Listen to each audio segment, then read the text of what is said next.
What's up, Jellies? My Jellies. Yeah, we can say that. Yeah, we can say Jellies. That's That's not... what you guys are. Yeah, you're Jellies. We're all Jellies here. Oh, yeah. We're gonna be material Jellies and get our nails painted. Be very sexy. Alright. Do you bite your nails? Yes. I do Okay. too. Where am I? Well, yes, so do Move I. this man. I couldn't tell until I started painting them because the little piece got on your skin. Yeah, I have terrible anxiety. Well, no, look at mine. Mine are worse than yeah. yours. This is accurate. This is scaling. Anxiety scaling. the worse your anxiety, the worse your nails are. Mine are almost non-existent.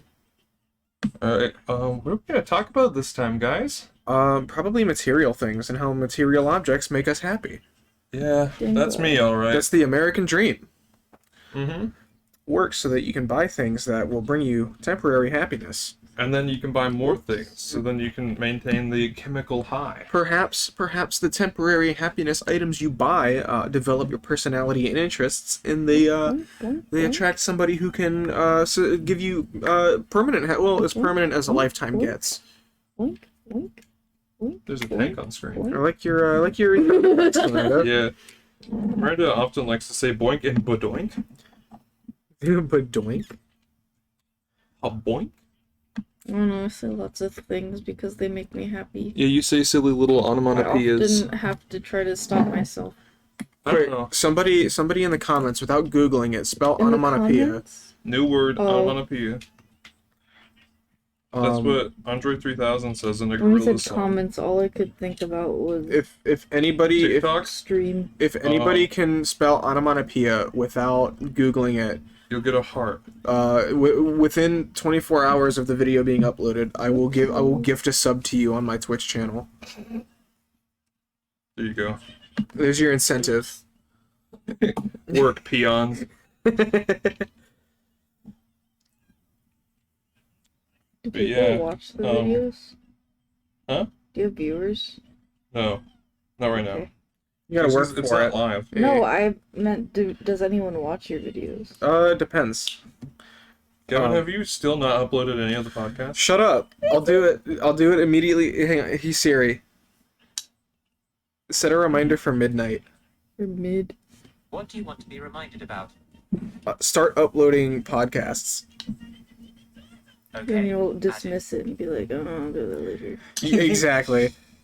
No, if it goes off and I hear it, I will be sure to let you know to Or do are it. you spending the night? Yeah. Oh, okay. Okay. You hate him. No, I was focusing on Italian music. No, listen, my idea is to Also drive you guys painting. to each other's throats. That's my point here. I am Whoa. an agent of chaos. Rusty, I don't know if that's the best thing to do Listen. with two people who like to wear chokers. Oh no. Alright. Got a couple of bottoms in my presence. I gotta get a better one, because, like, the studs Better on... bottom? Well, a better choker. Dude, this is like, The it's one... the best choker I've had. Yeah, the one that I have has little studs in it, and they really dig into my The neck. chain one that you got? And like, it's so comfy. Like, I sleep with this on. Because I don't know yeah, if you you should... wear it it all feels the time. comfortable. I don't know if you should sleep with a choker on. It's the same thing as, like, sleeping with headphones. That could just cause long-term damage. I don't I think used so, to because that's sleep not, with it's not gonna catch headphones itself around your because neck. I couldn't sleep without knowing someone was there. Well, it's already around your neck. But what I mean is it's not gonna get any tighter. Yeah. It's secured. Yeah. I know what you mean. So, but speaking of material possessions, I am a collector of things. And recently, Action figures. yes, I'm a collector of action figures. And comics. Oh, this one's And video games. Sorry. That's okay. But, I need more. more recently I've been getting back into collecting Transformers. Because nostalgia makes my brain happy. Boink. Oops. But I just got this one. His name is Skids. He turns into a dumpy little blue SUV. And Whoa! to add to the nostalgia, they let his weapons port into his like forearms Oh. because that's how the original toy was. That's My awesome. hands often shake so much. But personally, I think it looks a little dumb. But you know, that's fine. Well, they're Transformers. Their designs are a little dated. Yes, and some of them I really like. That's good. So Whoa. Oh, look on fire. for one reason or another, Yeah. all the Why Transformers do toys, why they does just black nails make you a cowboy? they all they ultimately boil down to the first Transformers, but again, because that I guess that's just how derivative they are. Yeah. But recently, they've been trying to branch out more. So like you'll have You'll have Ukraine. What? You'll have Oh yeah, what? it's Ukraine. That's what it Ukraine's is. got the big bazongas, and Italy is embarrassed. Anyways, Italy's we have Italia on in the background. But recently they've been getting more into the like making newer versions of more older stuff, or I guess more recent older stuff. That's So like a little piece right I think that's pretty cool. That one does look good. Instead of redoing the same thing beyond death, they're redoing newer older stuff. My material habit is obviously we're all gamers here, but I have collections of video games. And the problem is that I got myself an Xbox, but I don't play it as much as I thought I would. So I've been buying games to play on the Xbox. To incentivize yourself. Yes, I have the same but problem. I haven't gotten around to any of them yet. Oh my god, it showed Turkey. He was a hunk. Oh yeah, this is the one where they go to all the clubs. Did you see Australia yet? No. I have Skate 3, which is the only thing I've played on my Xbox. I also have Lego Star Wars. I have Soul Calibur. I played Soul Calibur a little bit. France is a hairy chest. I have Saints Row pre-ordered, Yeah, he's always so been once Saints Row comes pre-order out, for the Xbox? yeah, Nice. because my first exposure to Saints Row was the third on the Xbox 360. Mine was Xbox Saints One. Row 4 on the 360. What? Do you have an Xbox One then? I have a Series X. Yeah, he's got the monolith. Yeah. Oh yeah, Why UK would has you- obnoxious why do you need eyebrows and he both? looks really goofy. Huh? But you can't turn and see right now. PlayStation 5? Yeah, I have PlayStation 5 and Xbox. Why do you need both? Because I'm a gamer. I'm This is- talking about. this is the idea. This is my material jelly. Yeah, this is his vice. Do this one first. Yeah. Alright, I'm gonna set Skids down. But I have He's In- like in someone terms who of- wipes their butt on the carpet. what? No! No! But Skids. Don't make me laugh.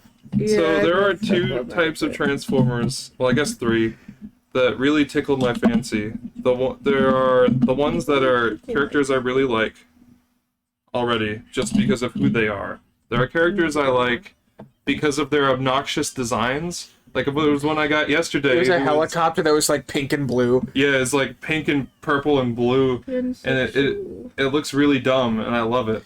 He's so bright and obnoxious. And his name is Spinister. It was such a stupid name. Spinister is money. Yeah. And then there are the characters that are just Why like is it doing that look like that they would just be people in the Transformer world. That's better though. Like Skids. He just feels like he would just sit around and hang out. He's the dude who stays at base. Yeah. he's like a secretary almost. Yeah, I love the characters that are like, why do these exist? Like Skids. He just feels like he should just hang out. Every property really has like a why do they exist kind of character. And in the Sonic universe, that's almost all of them. Yeah, exactly. Because it's like you have Sonic. Sonic is fast. That's all you need. You have Tails, who is his foil, who can I fly. would like to see. And I think that I would argue that the core cast, Sonic, Tails, and Knuckles, are all you and Amy maybe are all you really need. You don't need Amy. Because you have the archetypes there. You know. I don't know, You have the strong guy. You have the fast Amy guy. do? Amy, flying guy, Amy she's is the girl. Amy is girl. Yeah. Exactly. That's why I said if you really want to. Watch the Game Grumps play through Sonic Boom, and pay attention to Amy's dialogue. It's all there's one line in the game where she's like, "We're going my favorite direction, up," and they're like, "What the fuck? Who has a favorite direction? I can understand like a favorite color, favorite food." And she doesn't even fly. She does not. She has hammer. She has hammer. She That's has it. hammer and some sass. Yeah, so she's basically Harley Quinn. No, but Harley Quinn has character. Yeah, Harley Quinn is character and is insane. So what I want to see, out of the Sonic universe is, I want them to actually develop characters. I don't want Sonic to just be cool. I don't want Tails to just be smart. I want them to have like interests, you know? That's why I think we have so many dumb bits of the Sonic characters. Because they don't have any personality. Well, what's Mario's personality? Mario's hero. It's like a parabola, you know. It's like a curve. It's like the more personality a character has to a point. Like if a character has a lot of personality, they're really fun to make bits for, and if a character is basically a blank slate, they're also fun to write bits for. You know, like that's why we always talk about Batman. Batman and the other Bat family. Because they're all so fledged out already that it's like you already know what you want to do with them. Yeah, they're fledged out. They're almost real people, so just put them in real world situations. Like how we said, Red Hood, Jason Todd is he plays Call of Duty. Dude, he's definitely a COD gamer. He plays Call of Duty competitively. For sure. For sure. Do you think he also plays Rocket League? Oh yeah. No. What about League of Legends? No, I think that he thinks that's a nerd game. Okay. Yeah. Tim Drake plays League of Legends. Does he play like basketball games then? Yeah, he plays 2K. Yeah, he definitely plays 2K. And he says 2K like everyone knows what 2K is. Well, everybody does, but I don't. He doesn't. See? He doesn't specify NBA or WWE. Just Yeah, says or any 2K. of the like 100 games that 2K makes outside of those. Yeah. It's like, oh, I want to go play 2K, dude. What are you talking about? What do you mean, Master Jason? Should I... Do you want me to redo your Xbox Live? Oh, of course. Of course, Alfred. I need it. Nail polish don't smell good. Yeah, that's like... It's like nail polish. Does it taste good? No. I used to paint my Also nails stain a you. lot. Like I would do like Mario on my nails. Whoa. So I would get like really in detail with it, but I couldn't paint anyone else's nails. That's crazy. Crazy to think about. People can make work on such small canvases. Yeah, I do that's- small things. My hands are too big and meaty to do anything I have a in-depth. problem with drawing on sketch pads or like canvas because I'll do it like in a little corner. I can't draw big. That's my main problem, actually. Especially if it's like a small sketch pad. I will not frame the character properly, so I won't have the proportions right.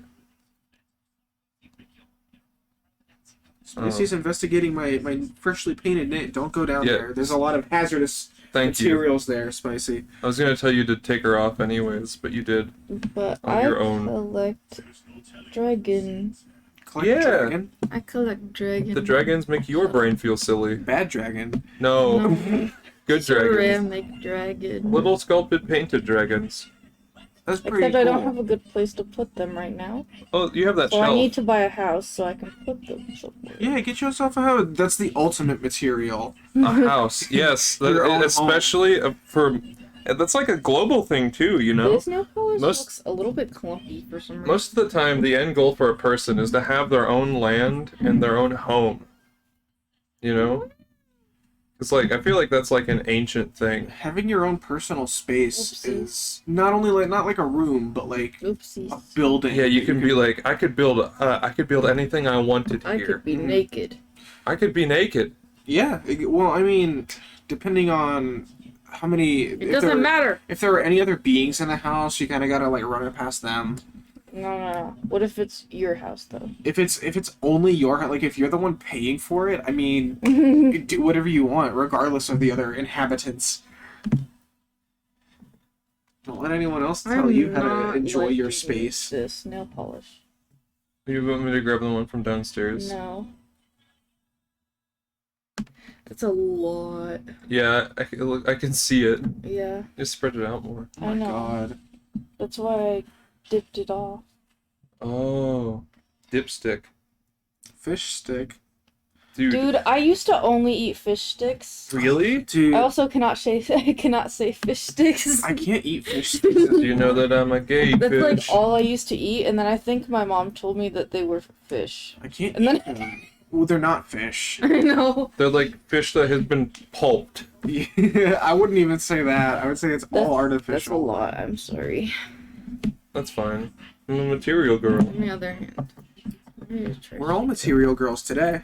Yeah, we're exposing our vices. Material they thems even. I like plushies what that are make your me feelings? happy, but I also don't have anywhere to put them, so they stay. I specifically collect Pokemon plushies. Maybe an odd one here or there. Like I have Oh a yeah, Mario. that's another vice that you have too. I've been trying to get my plushies more like things that I'm into and not just like a cute animal. You saw a handful of Squishmallows at Target, but you only stuck with Gengar.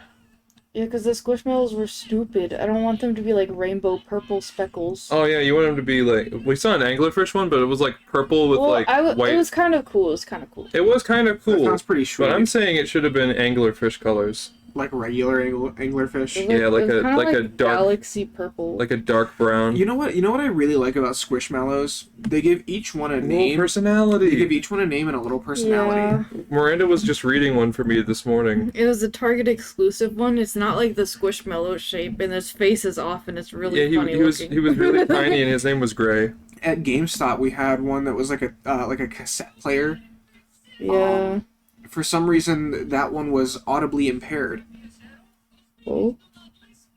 Why would you create a character whose sole purpose is to play audio if they can't perceive the audio? There is a transformer. It's like traumatic. There's a transformer. His name is Silverbolt. He is the leader of a group called the Aerial Bots, and they're all like jets and planes and such. But Silverbolt is terribly afraid of flying. That was like the bitch from the Uh-huh. But Markiplier Space Purple Green. what? Doesn't mean anything to me. The new movie. Oh, escape! Oh, escape! No, What? Space. In Space with Markiplier? No, I can't even remember what it's called. What are you talking Toy Story 1. Oh my The God! boy. Lightyear! Yeah, that one. What the fuck? Markiplier? It's Purple called- Green. Miranda, his name is Buzz Lightyear. I couldn't remember what The his title, name was. the title is just his last I name. couldn't remember what his name Holy was. shit, that's Because awesome. didn't Markiplier also just do a space thing? Yeah, it was a Oh, few I months didn't know ago.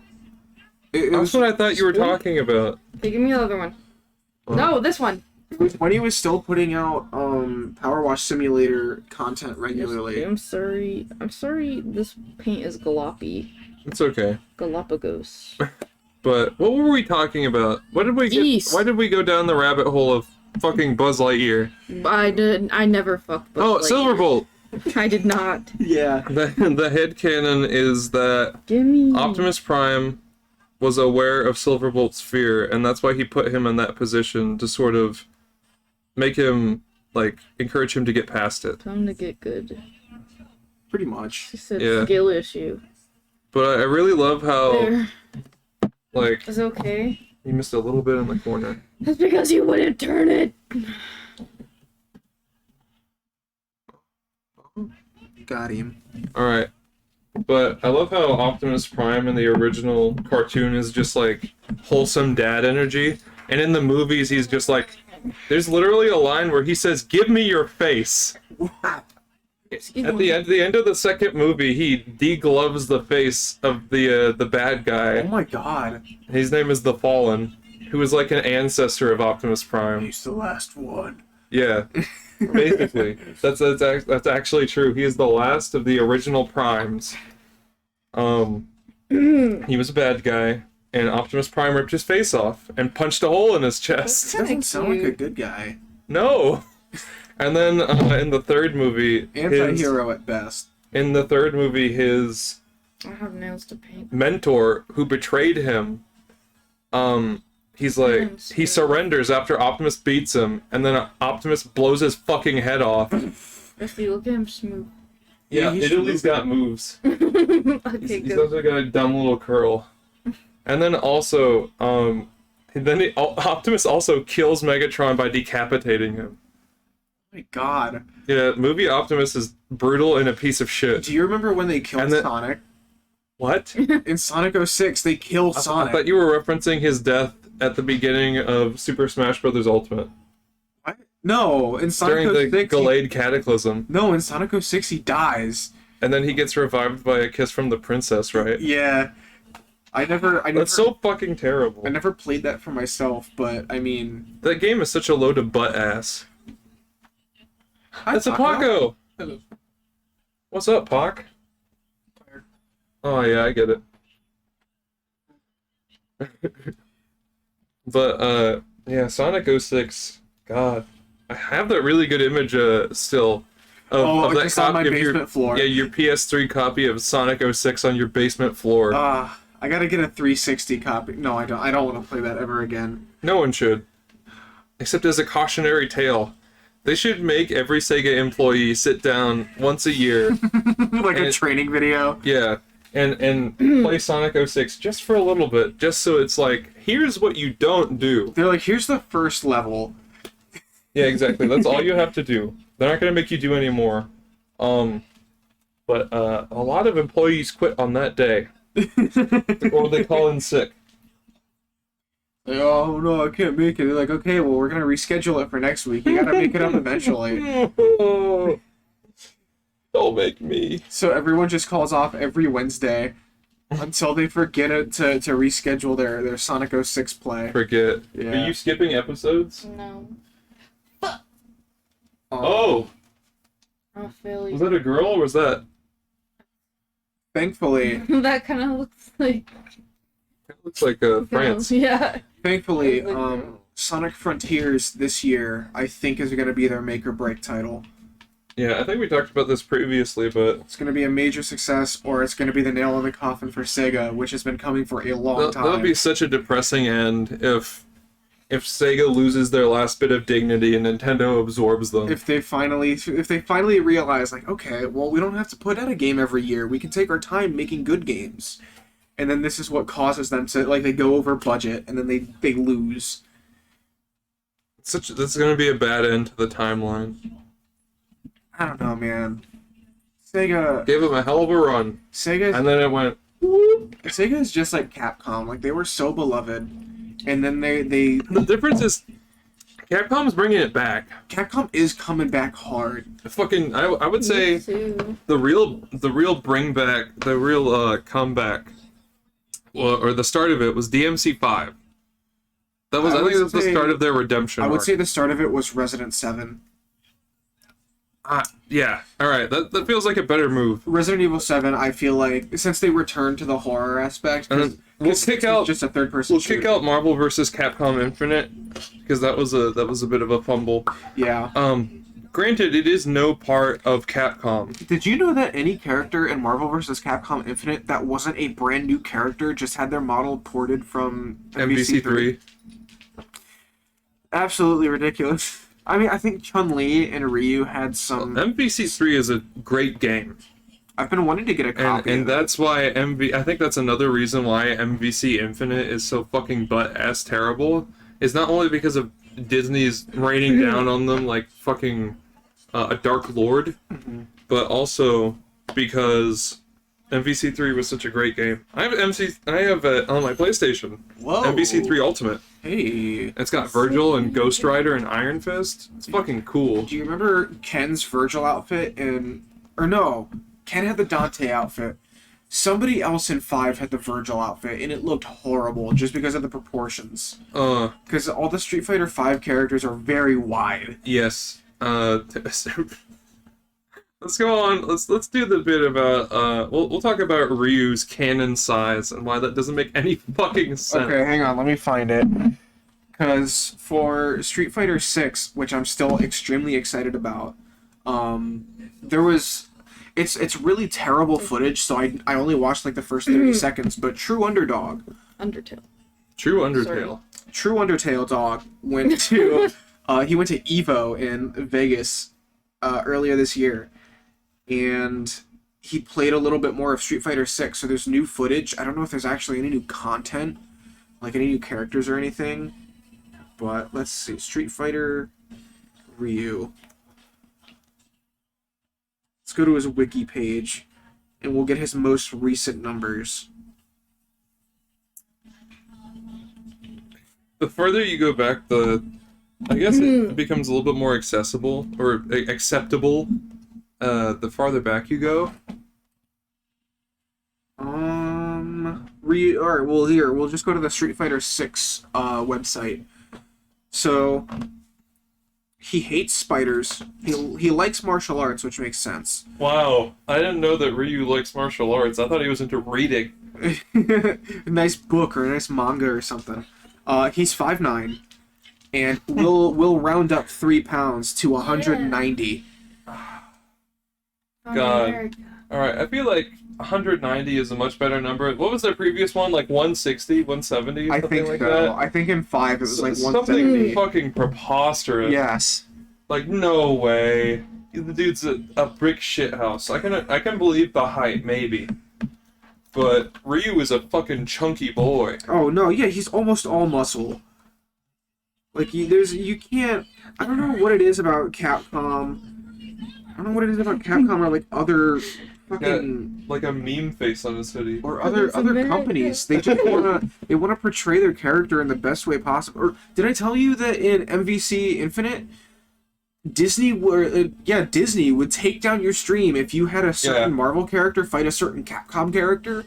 Yeah, we were talking about that. They're like, oh, we don't want Hulk to lose to fucking, I don't know, Mega Man. It's like, what do you mean? It's It's a fighting game. it's a non-canon fight anyway. Who gives a crap? Luke, also from Street Fighter 6, he is 6'1", and he is 200 pounds. Well, I can't really remember what Luke looks like. He's not as beefy. I mean, he's fit, but he's not like pure muscle like Ryu is. Jamie, he makes sense. Chun-Li's weight is listed as secret with a little heart emoticon. But that's the only character that is there for, right? Yes, every other female character in Street Fighter has a canon height and weight, which doesn't make sense to me. I don't know, maybe it's just being bashful. Guile is 6 foot and 220 pounds. That's a big man, big American man right there. I want to see how tall Zangief is. Let's see. Zangief wiki page. Why would you say that? Stop!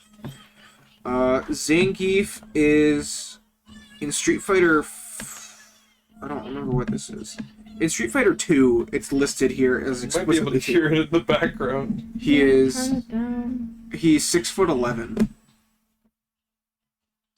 Look at him go. and he has 2 different weights.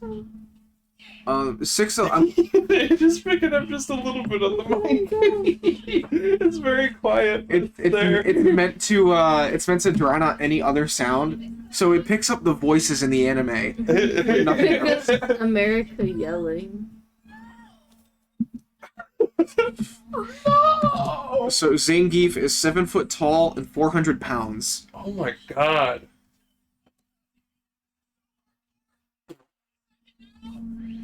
I think this is a little distracting to Rusty with his baby ape peanut. No, I really like Italia. I'm so sorry. I know, but Alright, I'm gonna have to pace away from it again. Let me find some other characters that we can rag on. Baku got the cup noodle. Got the cup noodle. What about Vega? Have you seen Vega's SF1 sprite? No, show me.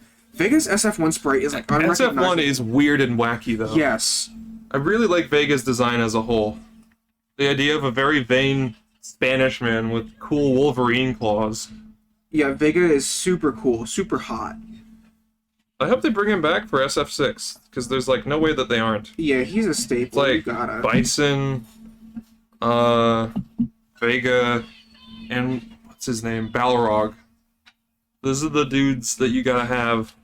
I don't know. I don't really care for Balrog. I mean, yeah, but he's like, those are like the big 3 bad guys. Oh, is Balrog a bad guy? Yeah.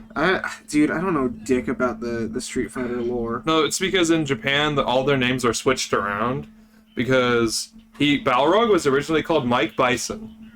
Mike Bison? But they couldn't have that here in the States because that was around the time that Mike Tyson was becoming a real controversial figure.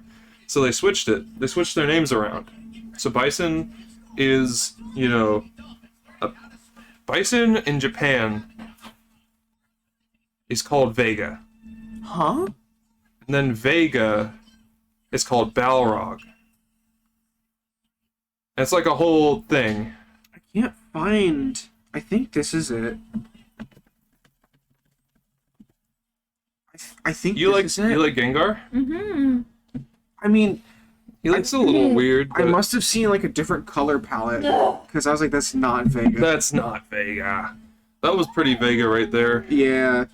He's 6'1" and 185 pounds. You wish you were 6'1". I'm 5'11", so I know for damn well that you are not 6'1". If you were 6'1", you would almost be the same height as me. Material girl. Yeah, we both got our nails painted right now. We got sweet black nails. Feeling fine, feeling fresh. Feels like they're dry. So I think I can relax now. Yeah, I scratched my leg and I'm like, sure, is my leg black now? It's not. That's racist.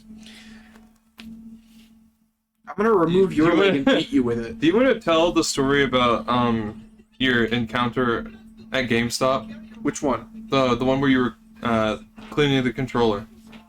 No, not really. No? No. Well, it's because, well, YouTube I don't think is going to recognize that as racist, especially since the meaning of the story is that you aren't racist. Yeah, alright, so we'll preface it with I didn't remember the tone of the gentleman's skin. I just remember a person came in and traded this controller in. So he came in and traded it in at GameStop. We tested all. Everything was good. Of course, we still had to clean it up a little bit. We have special, like, little tiny hooks to get in the crevices, like the seams of the controller. So, like, under the left and right triggers, there was, like... I don't know exactly what it was. I thought it was... Gamer gunk. We'll call it gamer gunk, for lack of a better term, because I don't know what the hell to call it. I was like, oh man, this is dirty. It's like somebody was playing the game with their feet, like a monkey. And my manager's like, watch what you say. I'm like, huh? What do you mean? And he explained to me the customer that came in. I'm like, oh, no, I just remember a person. Yeah, exactly. Because we just call humans in general monkeys because that's kind of what we are. We evolved from monkeys and apes. Exactly. It's because Rusty, I feel like everybody in this area, the men at least, are very hairy. Yeah, so I'm a bit of a chimpanzee myself, but whenever I call someone a monkey, I don't have their skin tone in mind. I just call them a monkey because they're a person. Because of their... Because of their behavior most yeah. of the time. Their behavior, or if it's a friend, like insulting their intelligence. Yes, exactly. Like they can't figure out that They got the primate brain. the circle doesn't go in the circle hole. They're like trying to slam it into the triangle hole, you know? Yeah. Because it's a square hole. What's Spicy Lady doing? Spicy's kind of just hanging out in limbo. Yeah, she's looking at you with her distraught little eyes. She wants to be saved from this hell. Oh, my elbow just popped. Did you hear that? No. It's Do it again. I don't think I can. Alright. Speaking of material, Where's my phone at? oh, your phone's over here. It's on the other side of the laptop. I want to see if there's anything cool in the news. So, Anything we can talk about. why do people keep buying Skyrim and Call of Duty and the sport games? Well, I think of all of the reasons, of all of the titles you just listed, Skyrim is different because it is literally the exact same game every time. Yes. With different sports games, at least you're getting new, like, players. Sport games and Call of Duty, yeah, they do have slight tweaks, whether it's like balance or like graphic improvements, or like they make the controls a little bit better. But no, Skyrim is the exact same thing every time. That is so crazy to me, and we fucking fall for it. I mean, Anniversary Edition, you can almost argue that it's different because there's some Creation Club content included, but like... Well, luckily I didn't have to pay for Skyrim PS5, it just came for free with my PS4 copy. Oh, you cuck. Because I got it digitally, so it was fine. Cool. I had to pay a $10 digital upgrade because I had the special edition. Oh, I don't think I did. I don't think I had to. But I've been wanting to. I hate Skyrim, but I've been wanting to replay it again. I think I might have done that before they made it, so then you had to pay. I don't know, because I No, did dude, it. I got it like day 3. Really? So you might have gotten it like after the delay. I have no idea. I don't know. I got it. I got it before I got a PS5. I do know that playing Skyrim on the PS5 is a lot better. It's a lot smoother. That's for sure. It is. It is a more enjoyable experience. I like it more because there's not like a 3-minute loading screen every and 10 60 minutes. FPS is always nice. 60 FPS. You can get a lot more tasty. hits in. Just because of frame data or whatever. I don't know. Those are two Shut slightly up. different things. It's okay. I'm an idiot. I was playing. I finally 100%ed Spider-Man on the PS5. So that's the. Oh, did you finally finish all the street crime? Yes. The other day we were hanging out and he was like, Rusty, do you want You want to help me out? You want to help me out in Spider-Man? So Rusty Sure. did most of the bases, a bunch of the Taskmaster challenges. It was really fun though because Gavin cranked the difficulty all the way down. So Spider-Man was like a fucking tank. Yeah, everyone died in like 2 or 3 hits. Didn't you say that the minimum health for baby mode is like 30%? If you play Friendly Neighborhood, I think the minimum is like 20 to 30 health. So That is- you cannot die in combat. That is really silly to me. It's funny. That is ultra baby mode. If you're playing this game, you must be 5 years old. But I 100% at Spider-Man, and I'm like, you know what? I might as well go for the New Game Plus trophies too. Get as many as I can without straining myself. So I started the New Game Plus. I only did the Fisk takedown. About halfway through, I'm like, you know what? Let's check out the Fidelity mode, which is like the full-on ray tracing and like the best lighting possible. It said that it ran at 30 FPS, and oh my god, that's like 20 at max. Wow. It's chopped. Either I am pampered with high frame rates, or 30 FPS is really, really bad. I'm thinking, it was probably just like an estimate, and it was probably a little bit more taxing on your PlayStation than the game would like you to know. Probably, because what do movies run at? Movies typically run at 24 frames per second. There's no way that game was running at 24 frames. But yeah, whenever a movie runs at 24 frames, it's not very noticeable because, you know, your dumb little humanizer node used to 30 FPS, so it's just like, let's fill in the Yeah, gaps. maybe it is just me being pampered with high frame rates, playing on a next-gen console. But no, I feel like if it was noticeable, it definitely wouldn't be 30 FPS. Yeah. 30 FPS is like you know, like this. Well, I can distinguish. This doesn't look bad. I can distinguish 30 from 60. But this was bad. It was so choppy. I feel like I won't notice if it's 30. I will notice if it's 60, just because 30 is what I'm used to. Yeah, and I'll yeah. be like, this is extra smooth. Well, after you've been playing everything on a PS5 for Yeah. a year, you're gonna notice pretty damn quick. But another thing that I noticed, like with the stealth challenges, is just how much better I got at the game. Because whenever I first started playing Spider-Man, I was really nervous about stealth, as I am in like every game. Mm-hmm. And so some of the stealth challenges took me a few tries because I wasn't. I was like I was not thinking correctly. Is that your? Yeah. Why is she up there? But whenever I was playing them on yours, I was like, oh, this is a fucking breeze. God, yeah. So if you struggle at Spider-Man, you are a dumb little baby. That's not true. This is disclaimer. I'm joking. So, I don't know if it's because it was modded or if it is a genuine bug that was in the most recent Mario Kart 8 update. But in my Twitter feed, I found somebody playing Mushroom Ridge. Everything. Everything. Shroom Ridge. I forget exactly what it's called. But there's traffic on the entire course.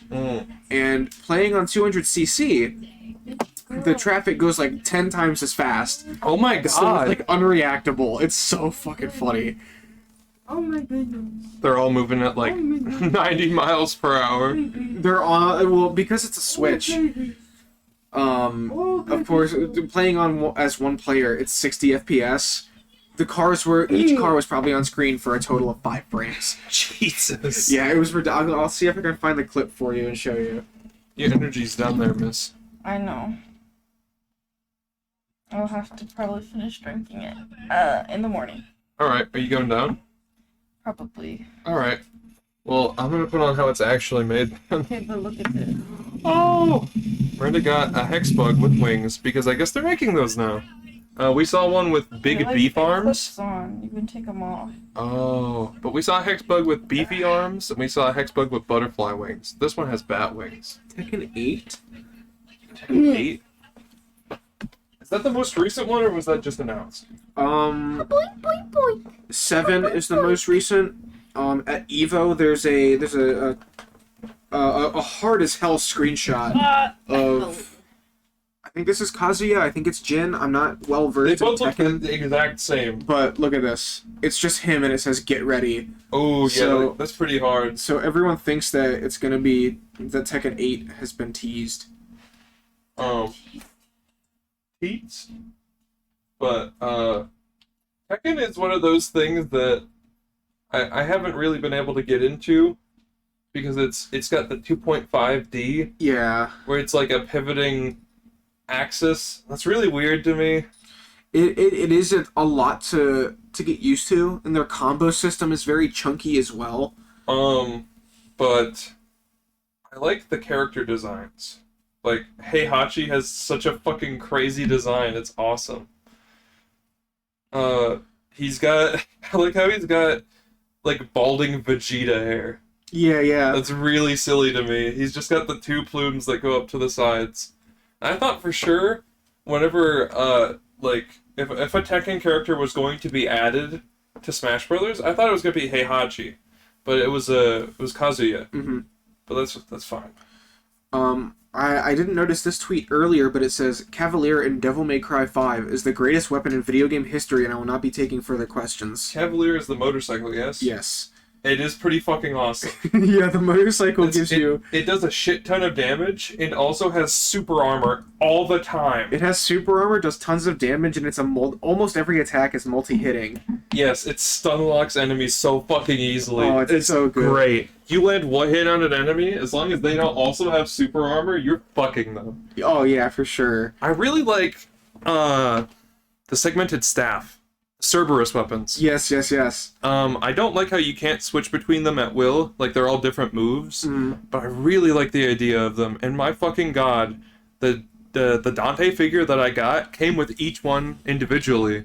Like, it's got the fire staff, it's got the electric, like, segmented one. Dude, I swear, characters like Dante, Ratchet and Clank, Jak and Daxter, characters like that are the best in fighting games because they just have a fucking massive arsenal. Yeah, exactly. They have a fucking backlog of weapons that they could use. So it's like, well, what do we do for his Like, moveset? someone I don't like know. someone like Deadpool too, you know? Oh, yeah, someone Deadpool. who's like proficient at every weapon.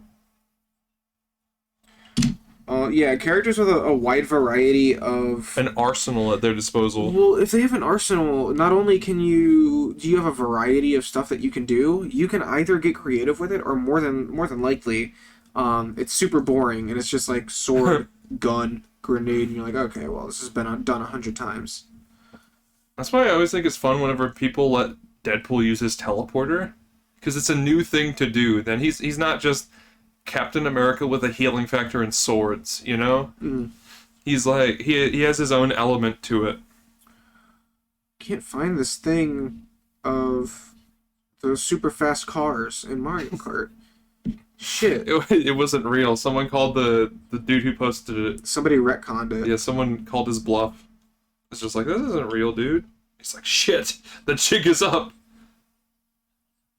But yeah, that's pretty great though. Just the idea of it, even if it isn't real. Oh.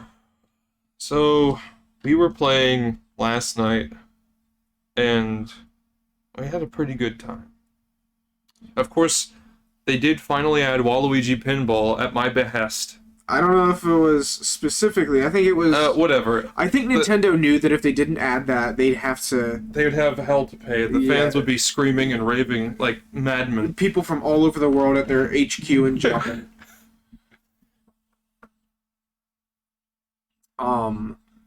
Waluigi Pinball. They released a new course. I forget. I don't know exactly what it's called. It's like dessert with a bunch of like ice cream and sandwich cookies and all that kind of stuff. Cookie sandwiches. Cookie sandwiches. But the art style of it, how there's very little shading and how vivid the colors are, it just looks like Fall Guys. That was one of the courses I didn't get to play on. I have my Switch with me.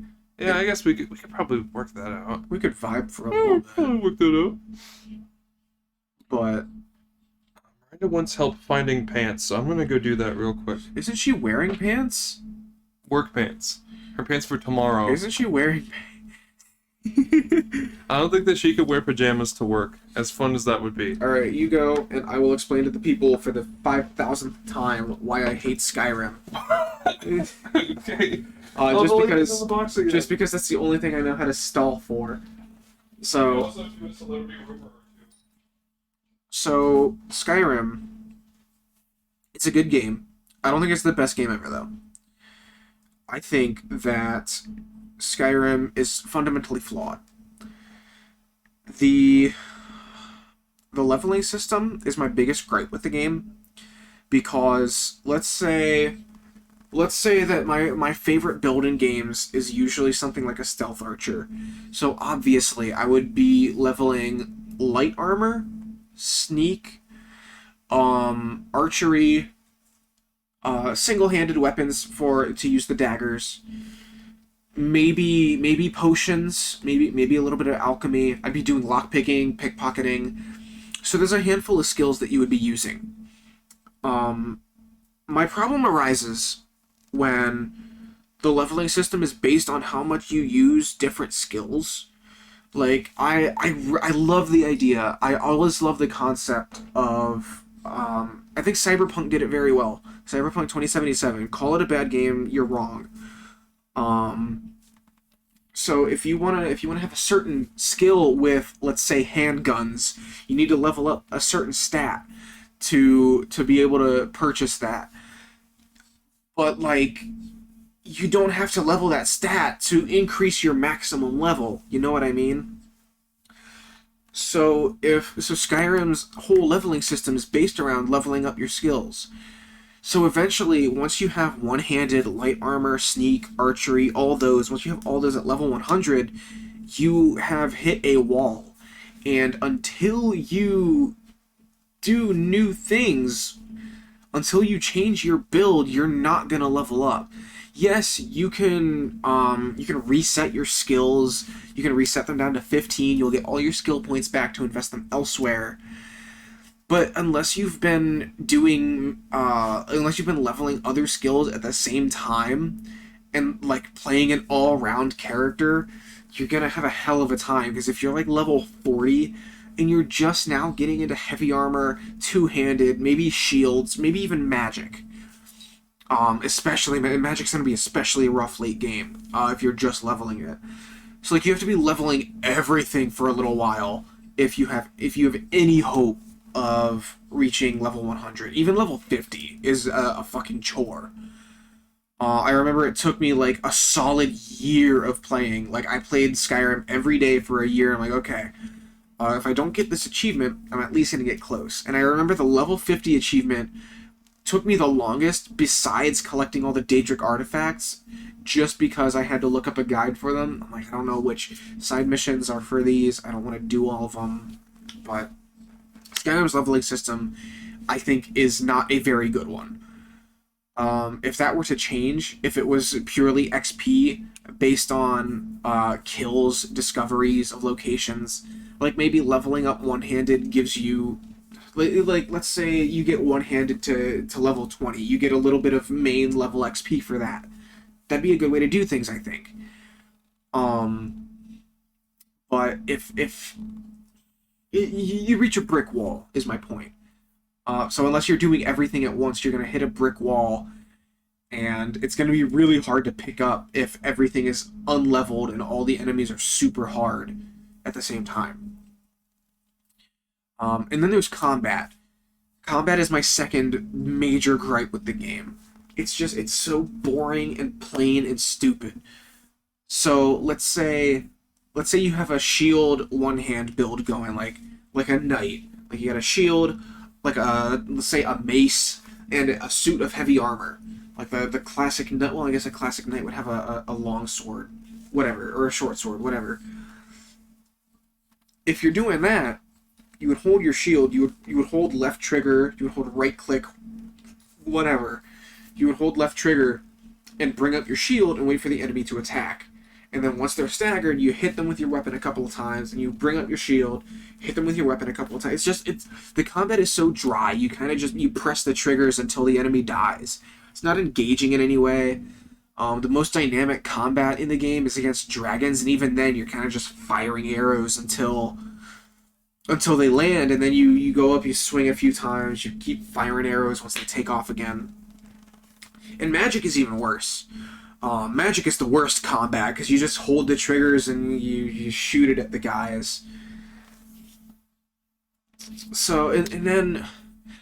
Well, then if you want to do a mage build, then you're not going to have any I guess you don't need carry weight as a mage, though, because, like, you have robes, which are all very light. All of your utilities and your spells, but then you have to dump almost all of your points into mana. Well, you could be an alchemist at the same time and just brew tons of mana potions, which maybe, now that I'm talking about this, maybe this is just me not playing Skyrim efficiently. Maybe I should play Skyrim super, super efficiently. Like, I would need like a book with all the alchemy. Oh, dude, that'd be awesome.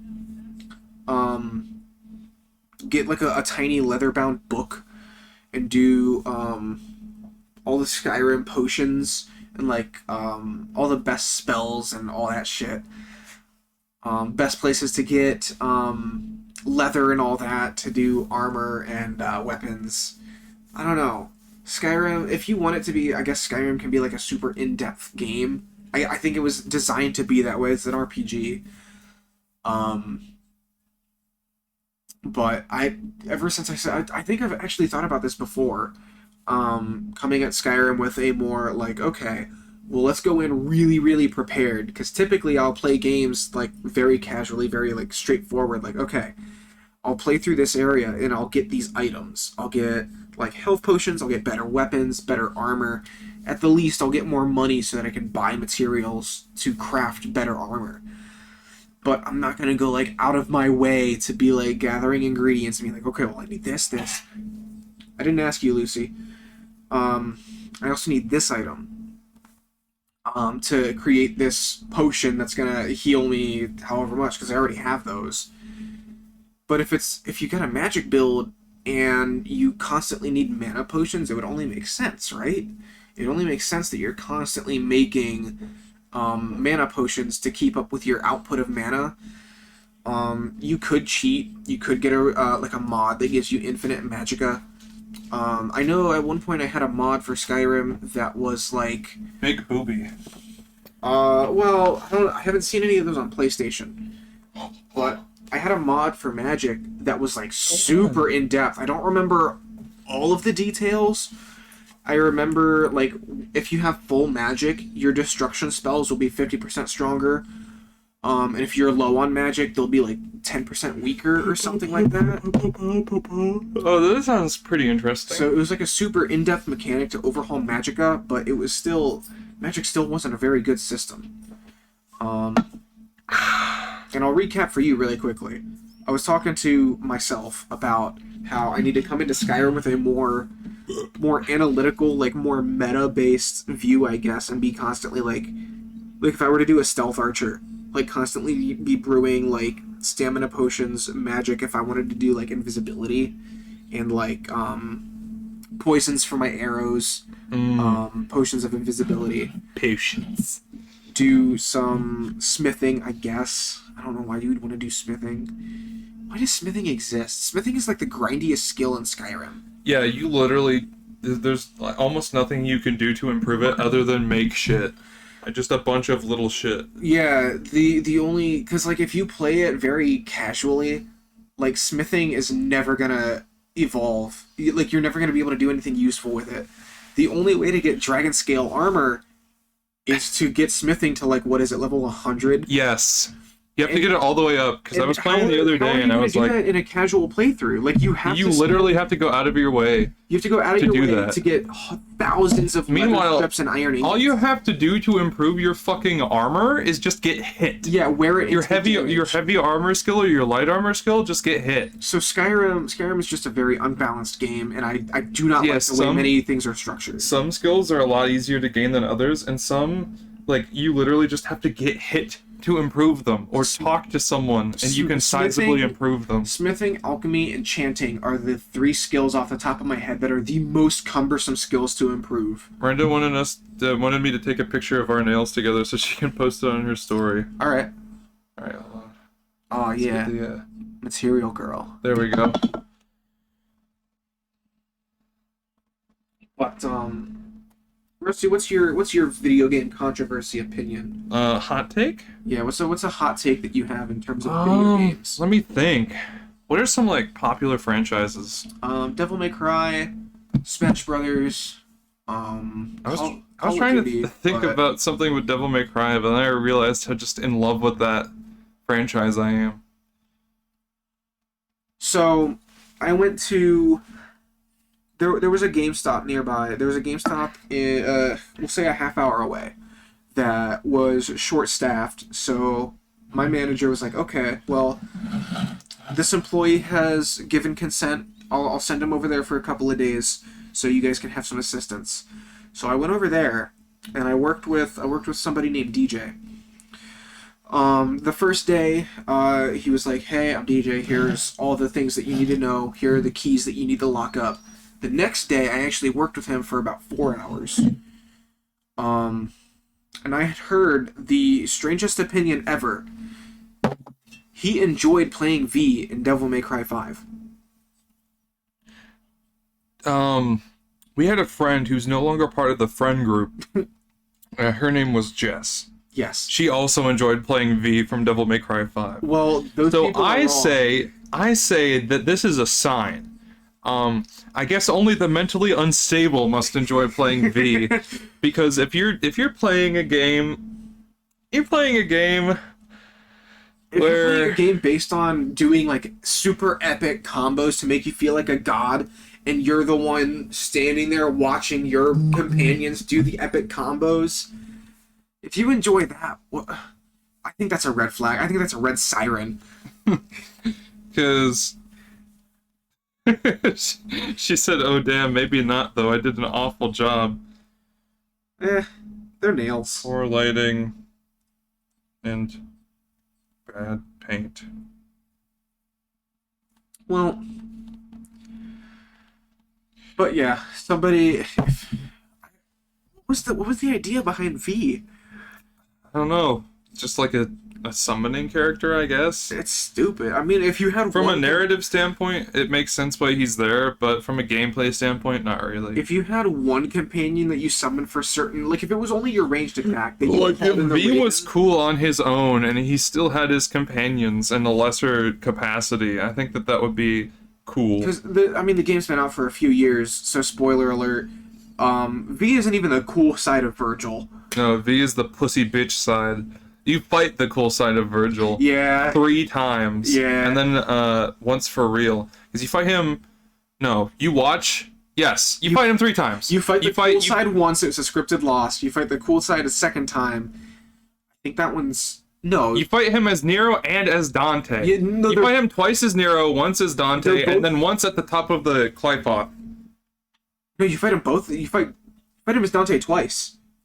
You fight him in the throne as Nero at the beginning of the game, and then later Yeah. you fight him as Dante in his devil form. In Dante's devil form, you fight him again in the field after he's eaten the Yeah, apple. that's the Qliphoth. That's at the top of the tree. And then the 4th time, you fight Virgil himself. Uh-huh. No, yeah, you fight him twice as Nero. Do you? You fight him... I don't know. I guess I gotta replay the game. Oh no.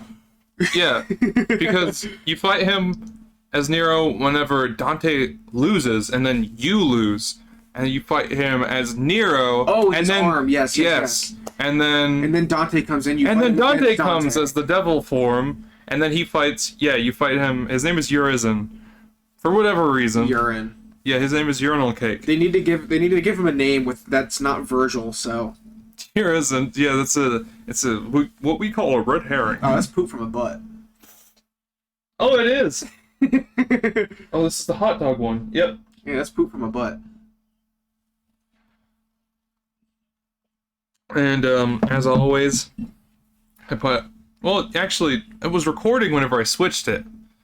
So you do know, you guys at home do know that we're watching how it's actually made. Yeah, we're watching how hot dog are made.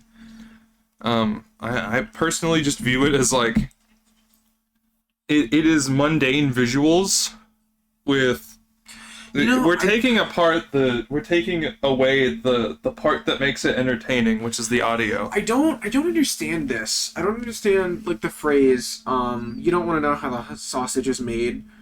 I've seen sausage being made. Obviously this is mass-produced sausage, so there's like almost nothing natural about it. But I still don't mind hot dogs. I don't know. I think that it's just desensitizing, you know? I mean, it could be I think it's that you are desensitized, because the first time you see it you're like ew, but you don't stop eating hot dogs. And so eventually you just get used to it. It's either I'm desensitized or I've learned from video games to disconnect The product from where it comes from. not that, like disconnect the experience from what it actually is, if that makes sense. Like people hate Fallout 4 for various reasons. The story is stupid. Your son is kidnapped. You gotta fight your future son or join him. Yeah, your son is kidnapped. He's an old man now. You can either join him or fight him. It's a stupid story. But I think Fallout 4 has some of the best gameplay mechanics in Fallout. At And least obviously it's graphically a lot better than the previous ones. I feel like that's not a hot take at all. or no, Borderlands 3. I think Borderlands 3 is an even better example because the antagonist's entire motivation is our dad was mean to us, so we're going to consume the universe. But Borderlands 3 has some of the best gameplay in the franchise. Can we take a moment to talk about, in a very similar instance, the first Dragon Ball Z Broly movie? Broly is badass. Broly is great. Yeah. Until you find out that his character motivation is Goku cried next to him as a baby. Mm-hmm. And that's why his trigger word is Kakarot. Yeah, I know. That's awesome. That's so dumb. That's so fucking stupid. You sat me down. It's You're an like, entire. dude, we gotta watch this movie. Yeah, I showed you the abridged version, and it's an entire bit in the movie where Vegeta has a breakdown because Broly is so cool, but his motivation is so fucking stupid. Yeah. Which thank God they fixed that for his inclusion in Dragon Ball Super, because the movies for Dragon Ball Z are not canon, but the movies for Dragon Ball Super are. Oh. So like there's a new one coming out. I guess it's entering theaters next Thursday. Because Miranda and I, whenever we were eating dinner today, she's like, you know what? Let's go see a movie. And at first we were gonna watch Super Pets, and then she was like, you know what? Bullet Train's out. I was like, oh yeah, let's watch that. She's I've like, seen yeah. ads for Bullet Train. It looks kind of cool. It looks pretty cool, and it's a pretty fun action movie. You know, it's nothing too elaborate. It's got the dude who plays Scorpion in the Mortal Kombat movie. Oh, okay. The newer one, not any of the previous ones.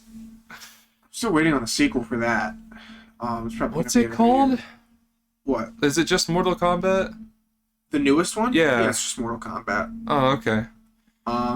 But this one has the most money designs of Scorpion and Sub-Zero that we've ever had. At least Scorpion. I fucking love the movie design for Scorpion. I love the fucking opening of that movie goes so hard. Where it's just Scorpion's backstory. Yeah, Scorpion. And he's got the angry dad energy. He's absolutely bodying the Lin Kuei. Yeah, and then Sub-Zero shows up, and he mortally wounds Sub-Zero, but Sub-Zero kills him. Yeah. And Sub-Zero here is Bihan. Yes. Based Sub-Zero. Mm-hmm. Not the cool one. Or no. Yeah, Kuai Liang is the cool one. Kuai Liang is the nice one. Yeah, Kuai Liang is the nice one, but Bihan is either like in his 20s or it's a different Sub-Zero, because no, it was Scorpion's dad. Was it? No, it was Scorpion. It was Scorpion that died, and then his son grew up to be Cole Young. No, his son is the distant ancestor of Cole Young. What? I gotta rewatch that movie. Because the samurai scene in the beginning of the movie takes place in like the 1600s or something like that. Oh no, you're right.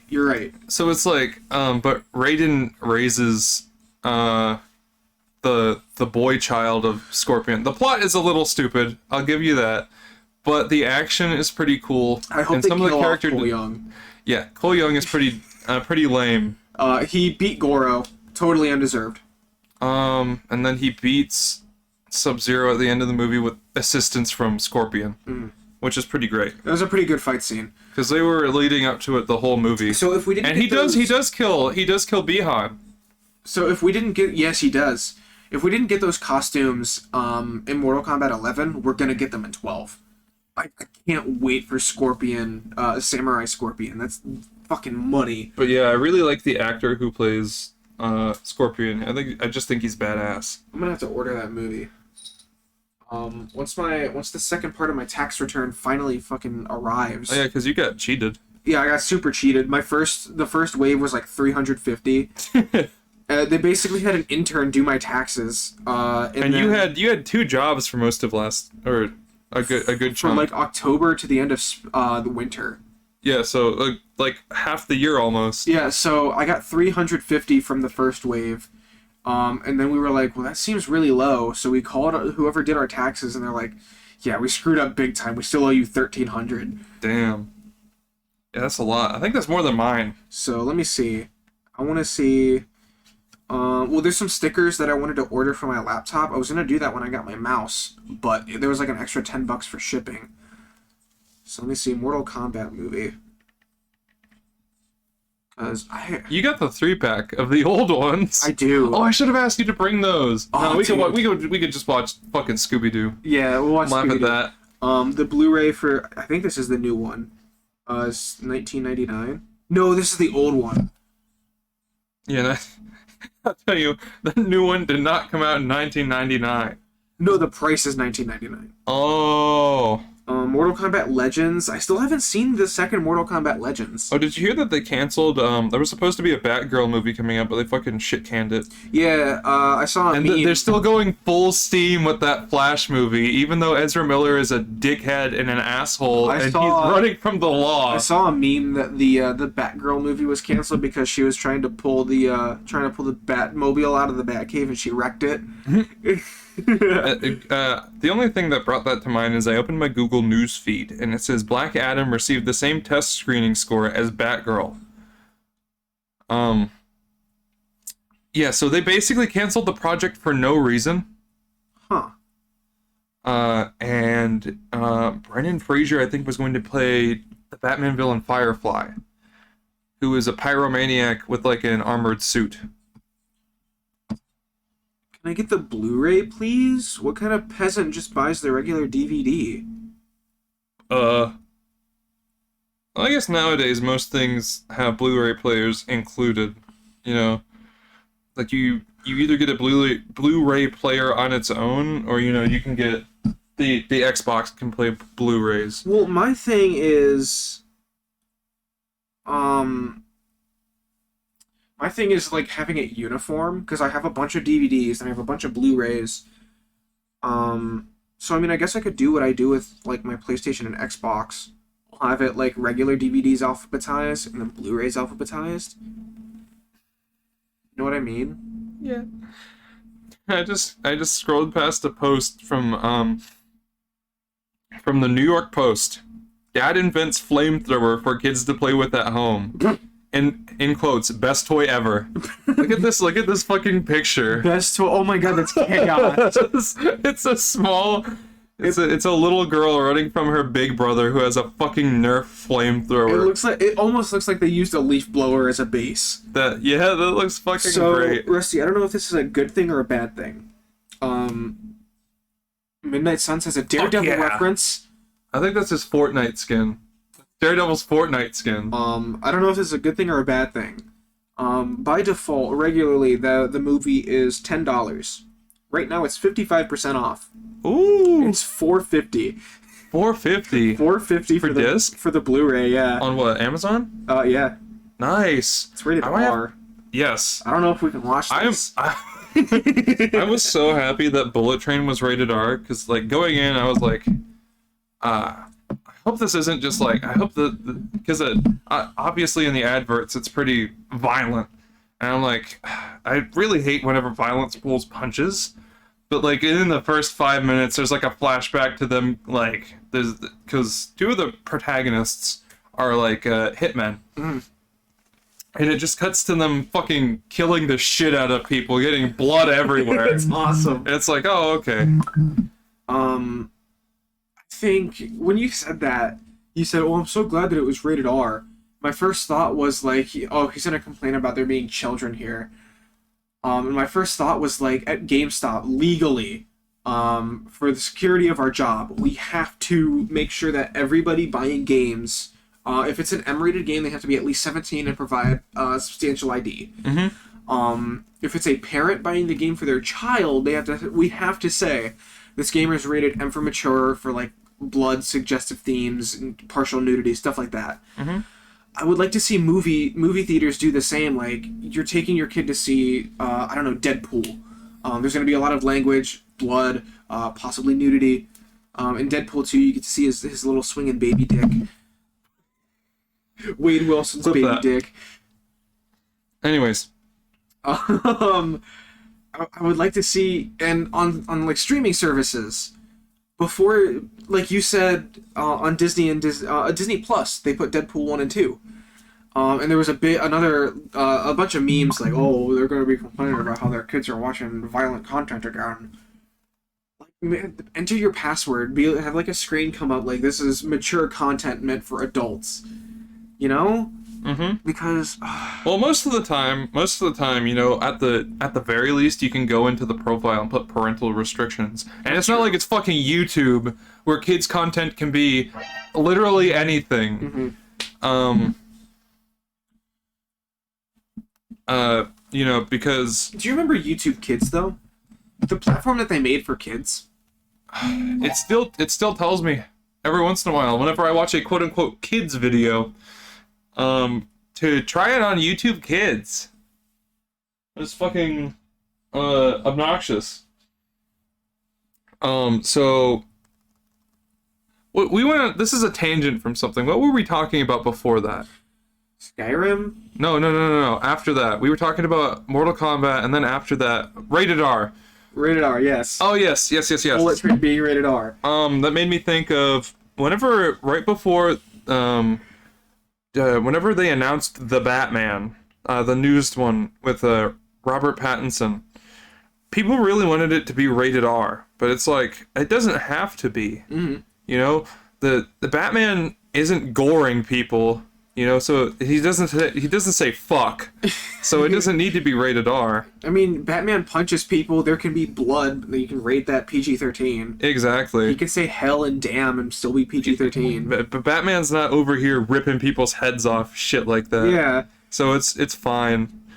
It's fine being PG-13. My only problem is whenever something should be rated R and they rate it PG-13. Or the opposite. Like, I feel like the Venom movies should really be rated R. Yes. But they're PG-13, and it feels kind of weird for it. I think Disney plays some things too safe. Well, that's not Disney. That's Sony. Same thing. Sony, I think that's Sony trying to do their best to attract as broad an audience as possible. Well, there's something to be said about that. Trying to please everyone is just going to piss everyone off. Exactly. So I'm 98% sure the original draft for Venom, at least the first one, was rated R, but they had to edit it so then it was PG-13.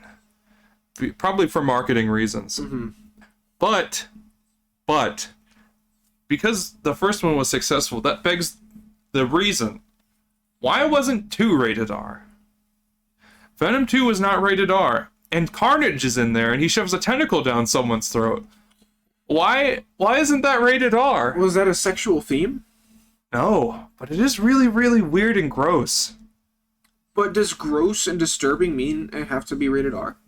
No, but I feel like it should be. I feel like Carnage doesn't really do a whole lot of murder. What we should do is I want to see Carnage fucking rip people in half and stuff. I still haven't seen Venom 2. I saw the first one. You want to watch the second one came it's out. okay. I remember the second one came out and you're like, oh dude, we gotta watch Venom 1. So we watched Venom 1. I thought Venom 1 was fine, except for Eminem's Venom song. Venom.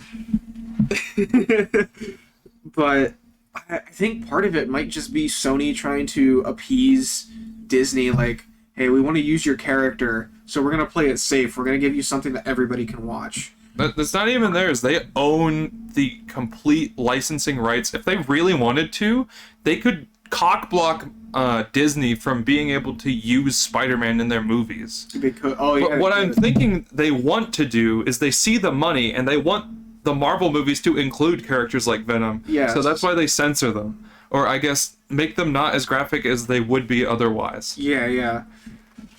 I would love to... Oh, we're still podcasting. I would love to see... Disney allow Sony to do their own thing and make rated R versions of certain characters. Well, I guess it's only Spider-Man that they really have rights to. Yeah, I think Spider-Man and associated characters. I think that would be fun. Like, if I saw, like, especially for characters it's appropriate for, you know? Like Carnage or Venom. Not just like, oh, well, Spider-Man is suddenly super evil. I don't know. There is, I can't remember what it's called. I mean, there as was a long recent... as they set it up similarly to comics, so that it's not like, oh, well, Spider-Man's just evil now. He kills people. But you'd be surprised how many stupid comics there are where that's just what happens. It's just, what if Spider-Man was a dick? Oh, really?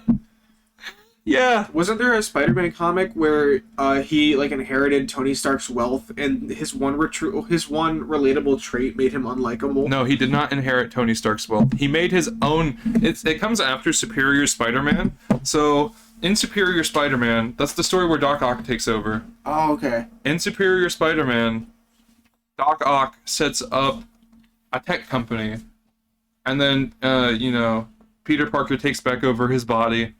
And he's like, all right, now I'm a tech mogul. I have billions of dollars. And that's what sets up that arc of Spider-Man, which is the worst arc. Oh, yeah.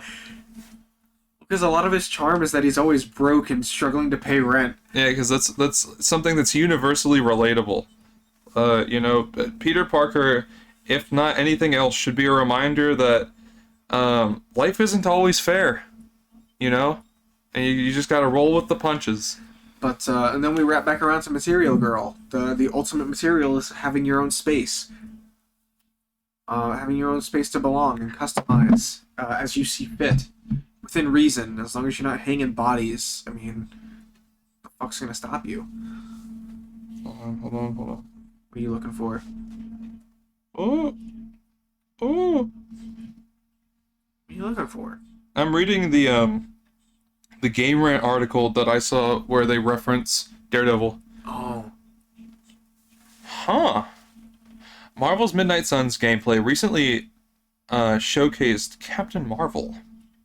Is she part of the base roster? Yeah. I didn't even know that. She's got like a weird sun mohawk. Why is she here? I don't know. It's kind of like a Iron Man thing where it's like, I guess they're just recognizable and that's why they're here. I don't know, popular character? The showcase gives... The showcase depicts the Hunter exercising with Carol at a bench press.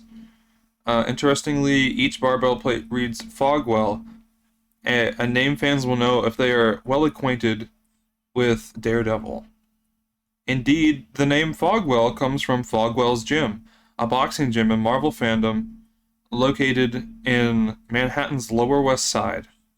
The gym is only really associated with Daredevil in particular, as it was the gym that Matt Murdock's father, known as Battling Jack Murdock, would frequently train and box at. So, at the very least, there's an Easter egg to Daredevil, but if after that he's not a playable character, I am going to cry. I don't know, man. This gives me the feeling that he's almost deconfirmed.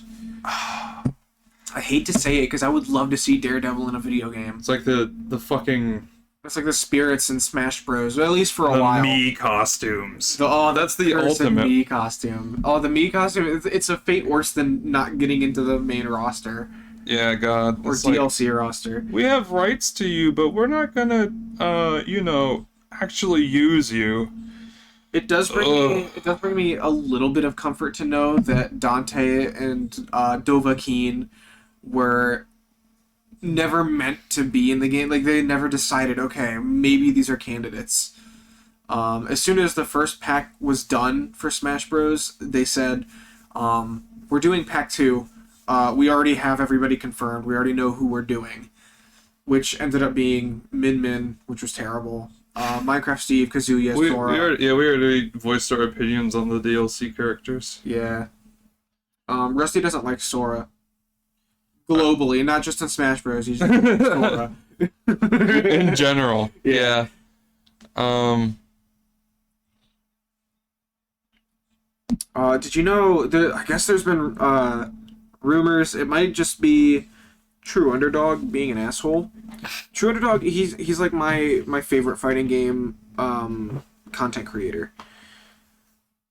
I guess he heard somebody at Evo saying that The Rock was mocapping for MK12. Oh, okay. Yeah. I guess they're gonna. I want to see another big beefy character like Ferrator. I think The Rock could pull that off. Yeah. I think that if you got a smaller actor, perhaps frequent collaborator Kevin Hart, to ride on his back, I think that would be peak. Oh yeah, Ferrator can come back. And then they have sassy comments with each other, I guess. Ferrator can come back. Yes. The Rock and Which Kevin one? Hart. Who is who? Who's Farah and who is Tor?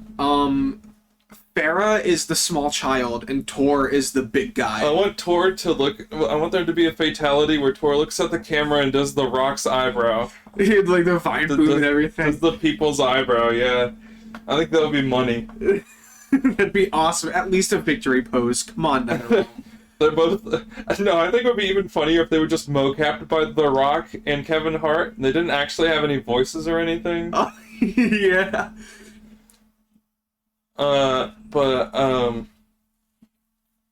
Shit. What the fuck? Okay, so besides wacky 3D characters like Havoc and Darius, what's one Mortal Kombat character you want to see come back? Oh, let me think. Shit. I mean, it's already a given that Reptile's probably going to come back. Sorry to break it to you, Melina fanboys, but Melina's probably not going to come back just because from a storyline standpoint, it doesn't make sense. She wouldn't exist yet. Exactly. I don't know. I know we talked about this before, but it wasn't on record. But I really hope that they put in a lot of emphasis on new characters and new fledged out characters. That's what I'm thinking. We're pooping these out to have new characters. That's what I'm thinking. I'm thinking it's going to be a Mortal Kombat X situation where there's going to be some familiar faces, like Liu Kang, obviously. Maybe Raiden will be there with like a different gimmick because he's not the Thunder God anymore. I'm pretty sure what they're going to do is, we've talked about this also, is they're going to have someone from the Shirai Ryu. You're going to have someone from the Lin Kuei. Yeah, they're going to have another Scorpion and Sub-Zero, but like different people being Scorpion and Sub-Zero. Yeah. They might even go so far as to have like one of Johnny Cage's ancestors to have the green magic or whatever the fuck. Jimmy Cell. Does it have a Jimmy Cell? Does it actually have a name, like in universe, his green magic? In Mortal Kombat X, they call it green energy. That's what I thought. I don't know. I'm gonna look that up now.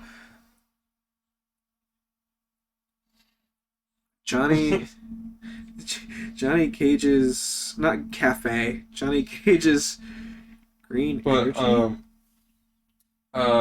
back to the rumors. I heard that Johnny Depp has been spotted doing some voice lines for a potential Rango sequel. Really? I would certainly hope that they ring true because I really like Rango. Rango's pretty good. It's been a while since I've seen it, but it's a good ass movie.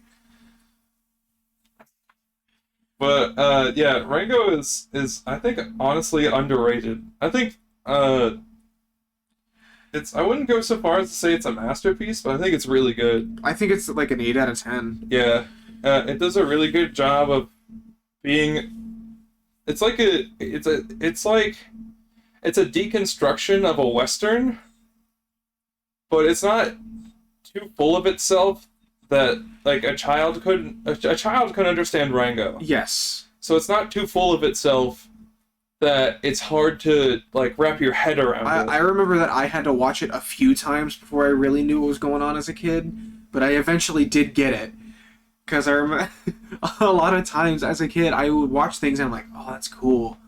Oh, awesome. Like Cars. I didn't understand the story of Cars for the longest You time. just watch it because it's like, oh, this is pretty neat. Oh, I like the guys with the neon. Yeah, and then you watch it for the story, and you're like, oh, okay. So, This is pretty mid actually. although Johnny Cage is a human being, he possesses superhuman powers. According to Mortal Kombat, which is the PS3 Xbox 360 reboot of the series. Oh, MK9. Yes. Unofficially titled MK9, but everybody knows it as MK9. Johnny descended from a Mediterranean cult that bred warriors for the gods, warriors with special abilities. It doesn't have a name. They just bred them. They were like, all right, let's selectively breed magic into these people. As shown in the story mode of MKX, Cage can also harness this energy and encase his body with it, strong enough to withstand a death blow from Shinnok, who's like the god of... He's like Loki, but he wants to destroy the world. He doesn't want to just be a dick. This energy was potent enough to allow him to fight on equal terms with the Elder God. So there's no name for it, it's just green. It's just green. Well, I'm gonna go take a leak. I want to see Aaron Black come back. Oh yeah, he would be fun. But I don't know if Quan Chi We do is love active. we do love a good cowboy. I think that a new sorcerer would be really fun, and if you could give them a new gimmick, that would also be great. Yes. But I'm gonna go take a leak real quick. I'll be right back. Go take a leak, bro. Quan Chi is pretty cool. He's got skulls. He's got mind control kind of powers. Shinnok kind of took over. Well, no, Quan Chi still exists. Shinnok took over like Shang Tsung's role in MKX. Because Shang Tsung was in MK9. He's absent from MKX for reasons I don't remember. But Shinnok had like the ability to steal some special moves. I don't remember how it works because I never really played Shinnok. But he had like the ground eruption, like the fireballs. Like he'd pull the 1, 2, 3 fireball out of the ground. It was a really good combo starter or a combo extension. So Shinnok played pretty similarly to Shang Tsung, and then he had one variation where he had like silly little pointy skeleton bony fingers, and he'd use it to create like these bone weapons, like a giant bone scythe and a bone staff. I was never really good at MKX, but I really want to be. I really want to be good at MKX because I love shit, let me see. I really love Mortal Kombat. I like fighting games. I particularly like 2D fighting games. If you add another axis, like we were talking about Tekken with like the pivoting, like the 2.5, it's really weird to me. That would take time to get used to. There are some characters in Tekken that I would like to learn how to play. Like I think her name is Lucky Chloe. Like she's a gamer girl. I like to play her just because it's funny. There's arena fighters. I really hate arena fighters just because the combat systems are typically super simple just because it's an open area. They have to make it simple so that it's a playable game. But I think I think those games are best for like parties, like a party game kind of thing. Which there's nothing wrong with that, but like I just don't like arena fighters or 2.5D fighters. But Mortal Kombat, I played some Blaze Blue, Street Fighter to an extent, games like that. I really really enjoy them because they're a lot easier to pick up. Like I said, Street Fighter to a different extent because I hate the way Street Fighter plays. I hate that right trigger, right bumper are also attacks. Like, I don't understand why you guys can't just let go of the 6-button fighting game thing and just make it like the face buttons like Mortal Kombat is. I like Injustice to an extent as well. I think having the circle button or B or in Universal Fighting Game terms, I think having the 4 button as like a character power in the Injustice games is frustrating. No, character power is fine. Games that don't have a dedicated block button, I absolutely hate, especially Street Fighter where you have to hold down and back. You have to hold like down back diagonally, which is frustrating as hell. It's a doable thing, yes, but at the same time, like, not having a dedicated block button can really mess you up.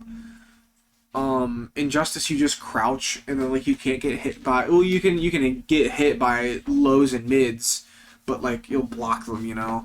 I don't really like the idea of just crouching to block.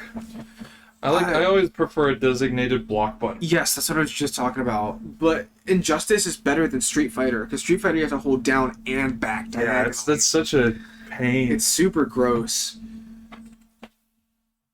Oy, oy, oy. I think that's one of my major annoyances with Street Fighter V.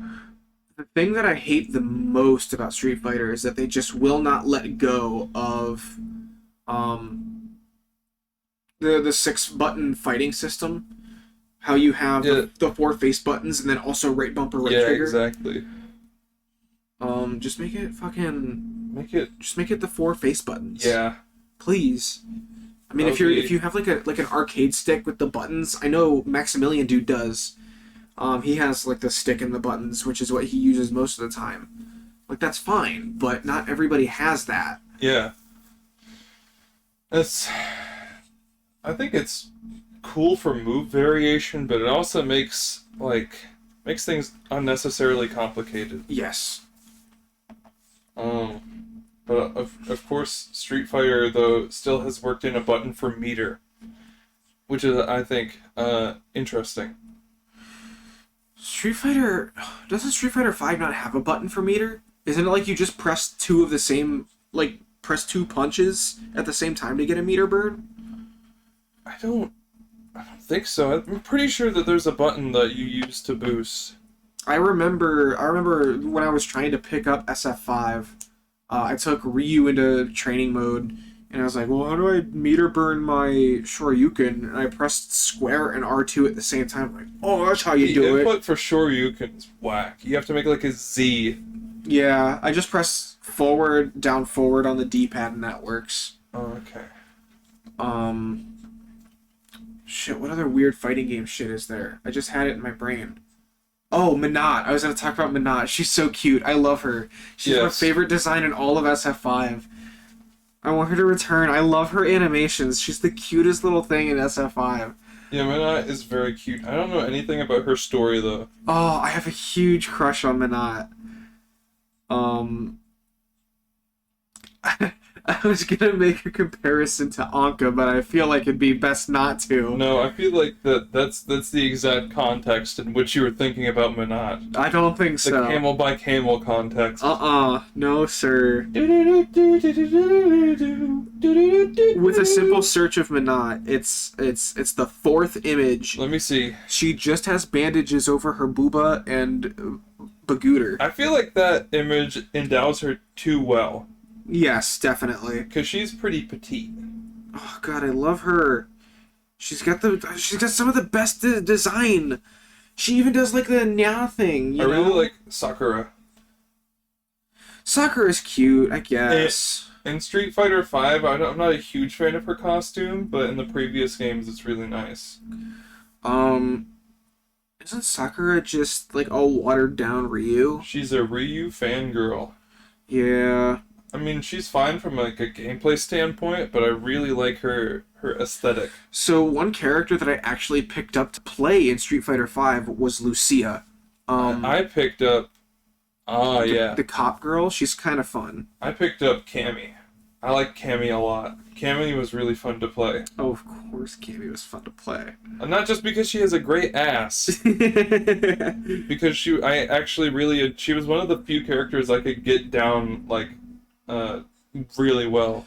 One trend that I saw in SF5, because I have the Championship Edition, which comes with a bunch of cosmetics and shit. Yeah, I have that too. Most of the female characters have a swimsuit option, but Lucia's swimsuit is like, she has like a bra on and like a flannel shirt tied up, and like she's wearing denim shorts, so it's not actually... She's an American girl. It's just kind of like slutty cowgirl attire. See, what was... The roster for SF5 is pretty impressive, but it is also mostly DLC. Yes, I feel like, I think about half of it is DLC, at least. They have an in-game system for getting DLC, but it is also pretty. Wow, there's some, I guess. I think there's to get the currency in-game. Well, with Championship Edition, you get everybody almost. There's only a couple of people that you don't get. I got it way back whenever there were only the 2 packs, like the first 2 DLC packs. So those were the only characters I got. Rusty, do you remember when we sat down and we played SF5 in your basement? And you were Abigail. I played as Abigail, and I just down forward the entire time, and it won. So terrible. That's such ass. Oh, it's so good. Can't wait for Street Fighter 6. I want to main Jamie, but I don't... Oh yeah, there it is! The condoms. How You it's have to skip actually it. made. I want to main Jamie. Those were one of the condoms that you handed me and Alan. Oh yeah, you guys stretched it out and like put your hand in it. Weirdos. No, listen. That's what you do with condoms. If you're not gonna use them for sex. Do you remember back whenever the condom challenge was a thing? When you'd fill it with water and drop it on someone's head? Yes. I do. And people would suffocate under the condoms. Yes. Do you remember Joe Santagato's videos? Yeah. Idiots of the internet? Yeah. There was a tweet like, I swallowed 3 condoms. No matter how much I swallow, I'll never get pregnant. It's great. I still watch him from time to time. He has a pretty good podcast. Yeah. The Basement Yard is what it's called. I gotta listen to more podcasts. Bit of a plug. I like to do it whenever I'm like setting up my action figures or writing or something. I'll put on a podcast in the background, and then every once in a while it will take my attention, and that's just kind of like what I need. Mm-hmm. You know, there's something for me to focus on every once in a while. Of course, I also, like, whenever I'm playing Risk of Rain or something, I'll listen to 4chan, like, horror stories or whatever. There was one where it was a person talking about how Group B personalities are all just evil. Oh, really? And, like, predators. And there was even, it was like a thread, and someone was like, how do you know that all people with Group B personalities are just terrible and evil? And the person basically dodged the question by like by restating what they had already said. It was really funny to me, and I clicked off the video because I'm like, I don't want to listen to this whole thing if it's just slander. I don't know anything. What's Group A and Group B personalities? Let me see. I think there's 4. I took psychology in my junior year of high school, so that's like, fuck. Group B is all predators. That's like 3 years ago. Yeah, dude, we're old. I'll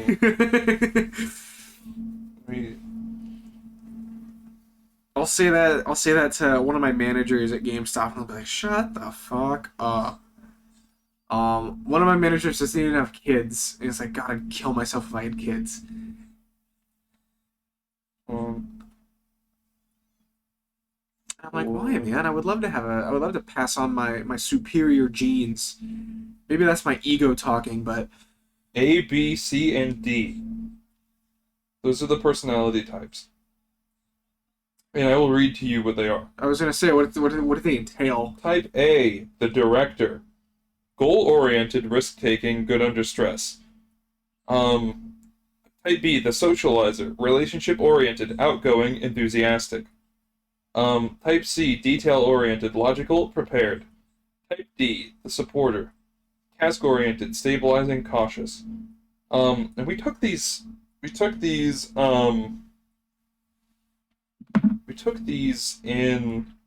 took the tests in psychology as well, and I am pretty sure that I think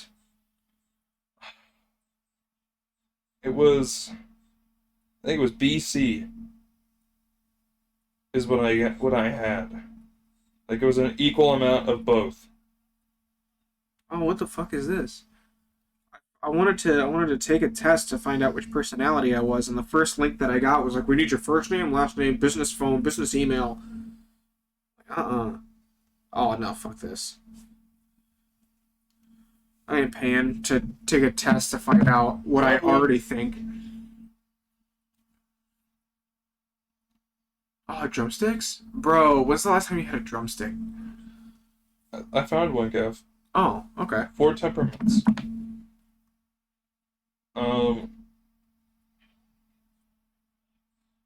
Whatever. You want me to send it to you? Yeah, send me that sweet sexy link. I don't know if this is the ABC type, but it's still 4, so Yeah, I'm at the sure. very least it'll give us something. Sure, it'll be close enough. All right, I'm gonna begin assessment. Me too. I guess the questions look different every time because I went to start this and then I went back and I started it again as a different question.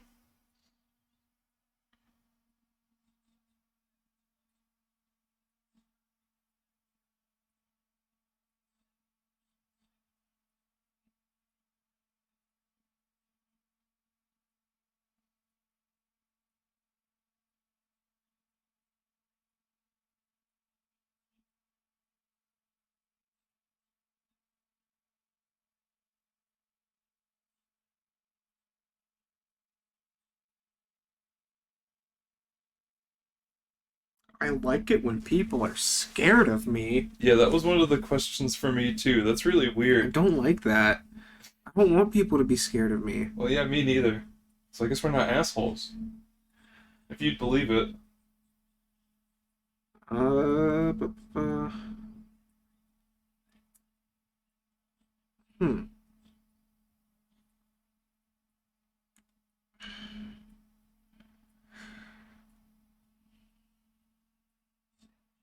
Yeah. Yeah. Uh,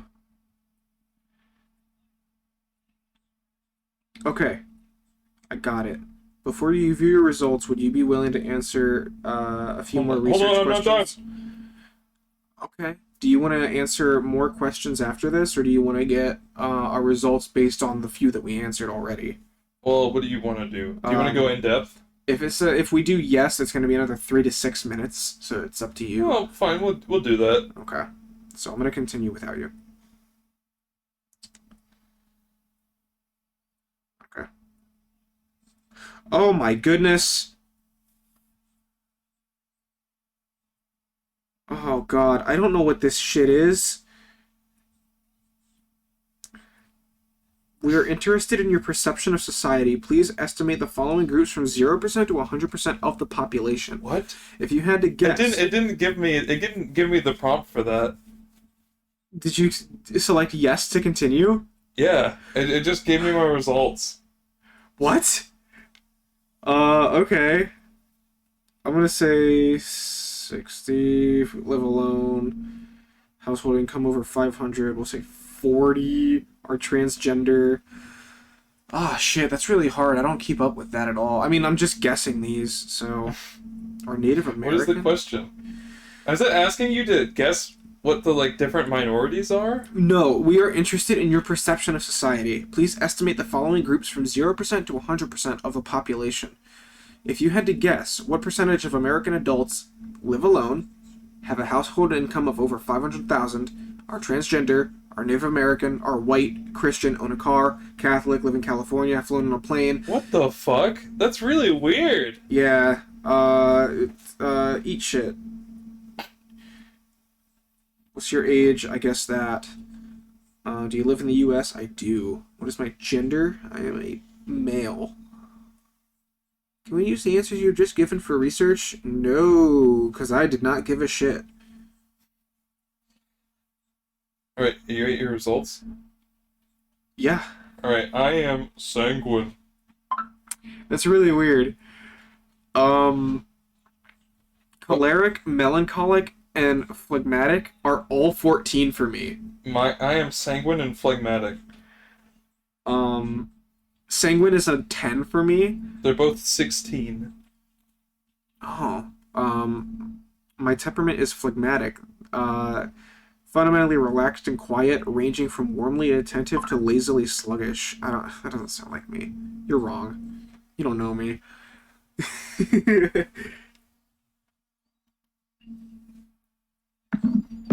I see you're sleeping on my charger. Don't attack me. Your temperament is sanguine. The sanguine temperament is fundamentally spontaneous and pleasure-seeking. Sanguine people are sociable and charismatic. They tend to enjoy social gatherings, making new friends, and tend to be boisterous. Boisterous means like you brag, right? I think so. Why brag? Yeah, no. I think... Hang on, let me Google it. I think boisterous just means, like, you make good jokes better. Yeah, noisy, energetic, and cheerful. I thought boisterous was like bragging. Yeah, I have 20 Transformers now. Feel free to grovel. Yeah, feel free to just take a knee at my very presence. Worship me like a king. I wonder what phlegmatic is, though. Fan me and feed me grapes. I don't know. Psychological theory. This is the... I've always had a problem with personality tests. Yeah, trying to throw people into boxes. Well, It's a not lot only more- that, but they always try to limit it to so many, but to like 4 or 5 at a time. It's like there's so many more groups than just 4 or 5. Yeah, it's like it should be a spectrum instead of just like boxes. Mm-hmm. Because obviously that's, there's more shades of gray in people than I think a lot of people like to take into account. It's a lot easier to just put people into broad categories. A lot of Like, that's what fucking horoscopes do. Dude, you read any horoscope, you're like, that could apply to anybody. Yeah, exactly. I'm going to read a horoscope right now. And I want you to guess. Okay. I want you to guess what the fucking zodiac is. Alright, pick one at random for me. Alright, hold on. I'm an Aquarius, and I've had some people guess that, I don't know, some stupid shit, like, I like to watch soccer. I don't watch sports at all. I could not care less about sports. Let's see. I'm not letting you see my fucking location. One second. We'll do a daily tarot. We'll do my first name. Okay. Select card. My career is the Hanged Man. So whatever that means. It means you were once involved in the Yakuza and they're using your son as blackmail. Uh-oh. Only a select few will understand that. Whatever. What is that a reference to? Take a wild fucking guess. Persona. No. Yeah. Read to me the Zodiac. Alright. Clear your space for abundance this week as money magnet Venus and karmic Neptune dance together in your financial zones. If dinero hasn't been raining down on you, decluttering might help open up that flow. From an energetic standpoint, hanging on to stuff you no longer need or use can be like a dam, blocking what you actually desire. Haul your rarely worn couture to consignment and bid adieu to some of those sentimental items crowding your desk. The next challenge? When new opportunities invariably roll in, say yes. Only to the ones that are right for you. Who put first on Sunday? It's a simple question, but not such a simple answer. With Saturn cruising through your sign, you're feeling large and in charge.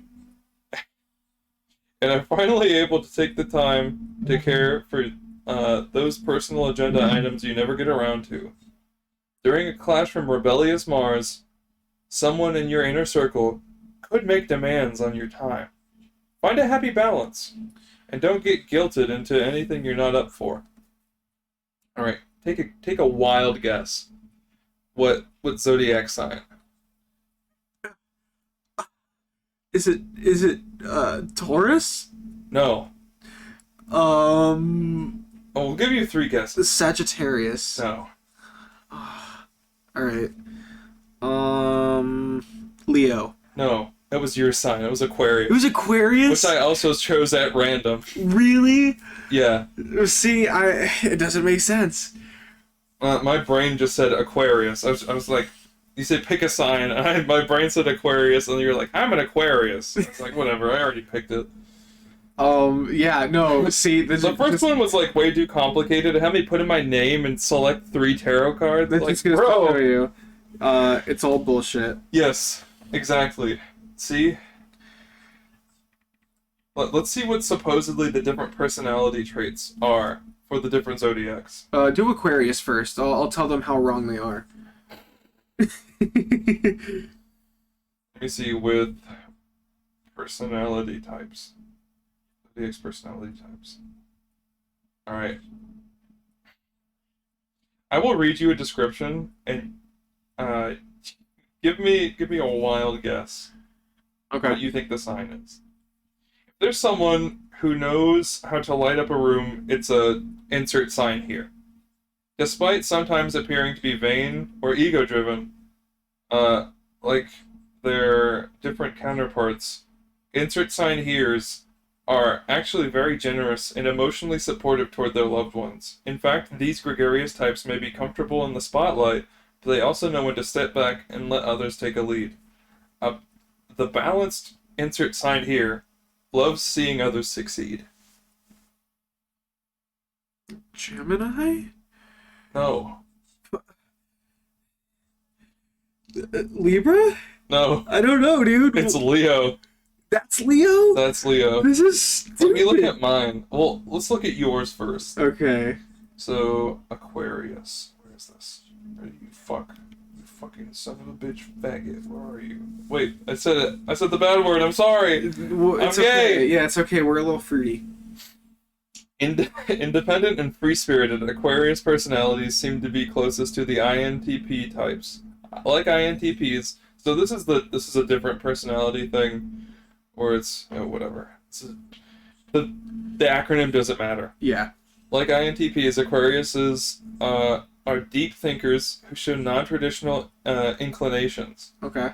Both Aquarius and INTP personalities wish to follow their own individual path, and they are often suspicious of people who enjoy doing things conventionally. In addition, both Aquarians, and INTPs are interested in exploring the world of ideas and abstract thought. Hence, they can often seem detached from others. They need to be alone to think things through. If you have an Aquarius in your life, it's likely they're a lifelong learner. Very socially aware and or someone who challenges you to think outside the box. You often come at me with gripping social theories that make me question my very view of reality. A lot of that was actually very correct, but I really don't challenge people. What were the last few sentences? I feel like that also can apply to Alan, who is not at all an Aquarius. You know, he was born in the summer. Yeah, he was born in June. So, I do like to think alone. I think a lot of people do. I am very skeptical of people who do things traditionally, just because I think I think that's just a thing that a lot of young people feel. I think that's just part of our generation, or not even that. I think it's part of every generation. Yes. If you are new to something and you see that people have been doing one thing the same way for a long time, you're gonna question it. Well, not only that, but like we're growing up. Listen, I feel the exact same way, and I am a fucking Scorpio. So what about that? I relate a lot to all of these, and I am a Scorpio. You know what, Rusty, you're right. Here, let me read one to you. I don't know if you've read them yet. I don't know if we're on the same site. Are you on Allure?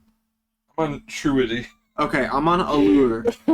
So, Okay. what sign is more likely to take a 6-hour bath followed by a luxurious Swedish massage and decadent dessert spread? Why? Sign, of course. Oh god. Sign is an earth sign represented by the bull. Like the celestial spirit animal. Shit, yeah. Alright, so this isn't a good site to use. I think it was Aquarius. Taurus. Yeah, no way. Um, I'll do mine on this site first. oh yeah, how accurate is it to everybody on Often Earth? described as manipulative and mysterious. You know me, I'm a real piece of shit. Rusty, you are the most honest person, open book I have ever known. Scorpios get a bad rep. The reality? They're just true to themselves. Like INTJ personalities, Scorpios are usually introspective and prefer to keep their feelings to themselves. Yet they don't shy away from conflict and can surprise others with their brutal honesty. I feel like that's not true at all. No, it's not. I wear my feelings on my sleeve, and I often try to hide whenever I need to be brutally honest. Because, well, I guess the brutal honesty is a thing. Like, but I get to be, like, too brutal. Like if you did something wrong, and you were, like, real jazzed about it, and I wanted to tell you that... You would, like, really get on my case about it. I would probably do that, yeah. But I wouldn't want to, you know? So I probably wouldn't say anything. Similar to their fucking acronym counterparts, Scorpios are very loyal to their loved ones. But, again, that's you, Yes. and you are not a Scorpio. Yes. That's just good people. Uh-huh. If there's something to admire in the Scorpio's personality, it is how they stay true to their values, no matter what others might say or think. That's just anyone. That's just any, like, dignant person. Anyone who has, like, a shred of self-respect. Sticks to their guns. Okay, well, actually, hang on. There is a little bit of consistency to these, at least. I'm on another website, Scorpio. There are many different sides to you. On the surface, you're a ball buster, confident and set in your ways. Ball busting. But underneath it all, you're incredibly emotional. I feel like that describes too many people. So this just goes to show you. That's the idea, is that they are broad. This can apply to anybody. It's like... It's almost like they're basing their ideas off of, bullshit? Yes, off of bullshit. Off of things that were created 1,000 years ago to explain why people are different and act differently. It's almost like when you were born has very little to do with where you go in life. It's almost like just the moon you were born under does not dictate who you are as a person, but instead is a complicated mix of genes and upbringing. Oh, you were born in March? I don't know, man. Pretty manipulative and toxic. What a fucking asshole. You were born in, like, late September. I think Scorpio is late October, early November, but I don't give a shit. I don't give enough of a shit to actually know. Yeah, as we've already established, it's not going to make much of a difference. That's good tea. What else is like that? there's zodiacs. I think I'm just thinking of other zodiacs. Yeah.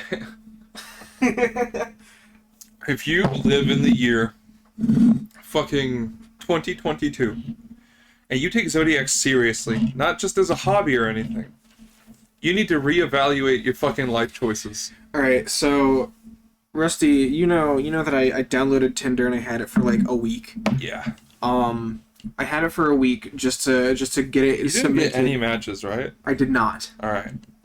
Just to get it cemented in my mind that there are other options. There's hope for the future. The amount of people who think smoking weed is a personality trait is absolutely staggering to me. Were they all people in our area?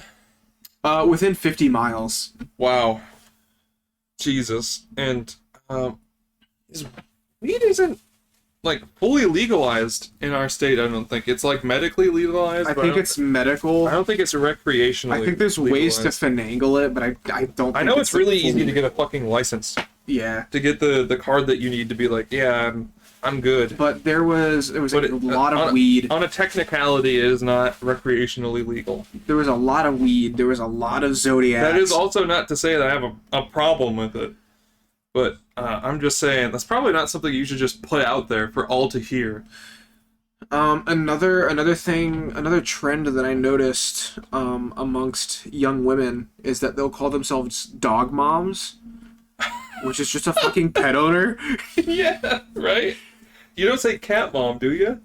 Some people do. That's weird to It me. is really weird. I just refer to them as animals. She's dreaming. Lots of people with crystals in some of their pictures. Like That's another thing.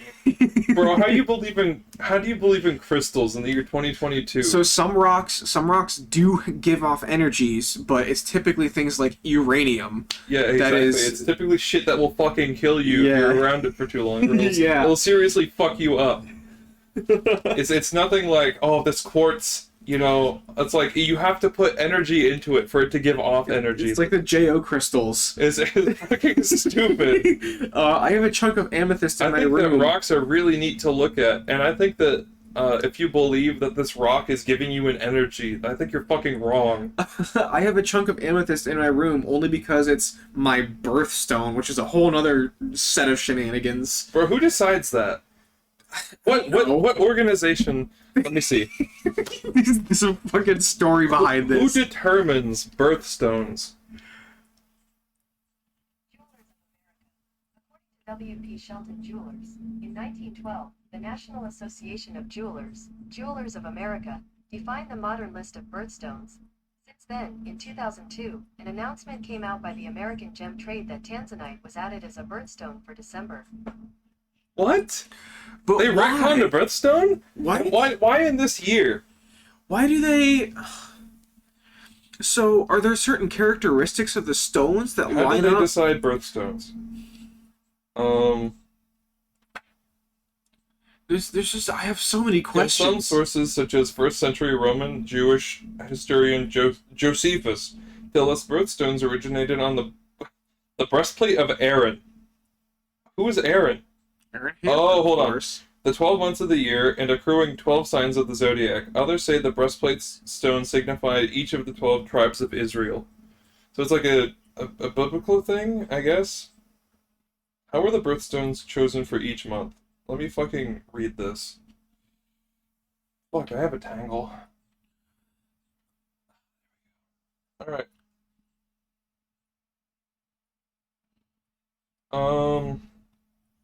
Stop highlighting words. I know what a birthstone is. I know what it is. I just want to know why it is.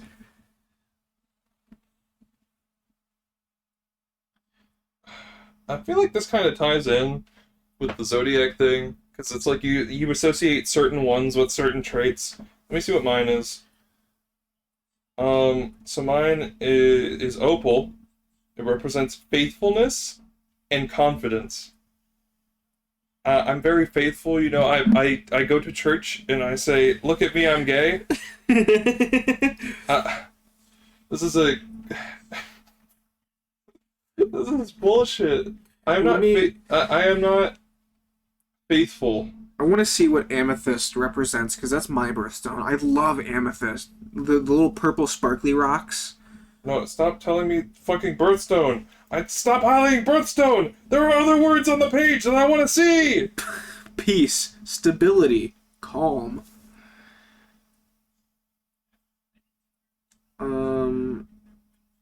Amethyst embodies the violet ray, a high-frequency vibration that transmutes negative energy What into the energy of love. What the fuck?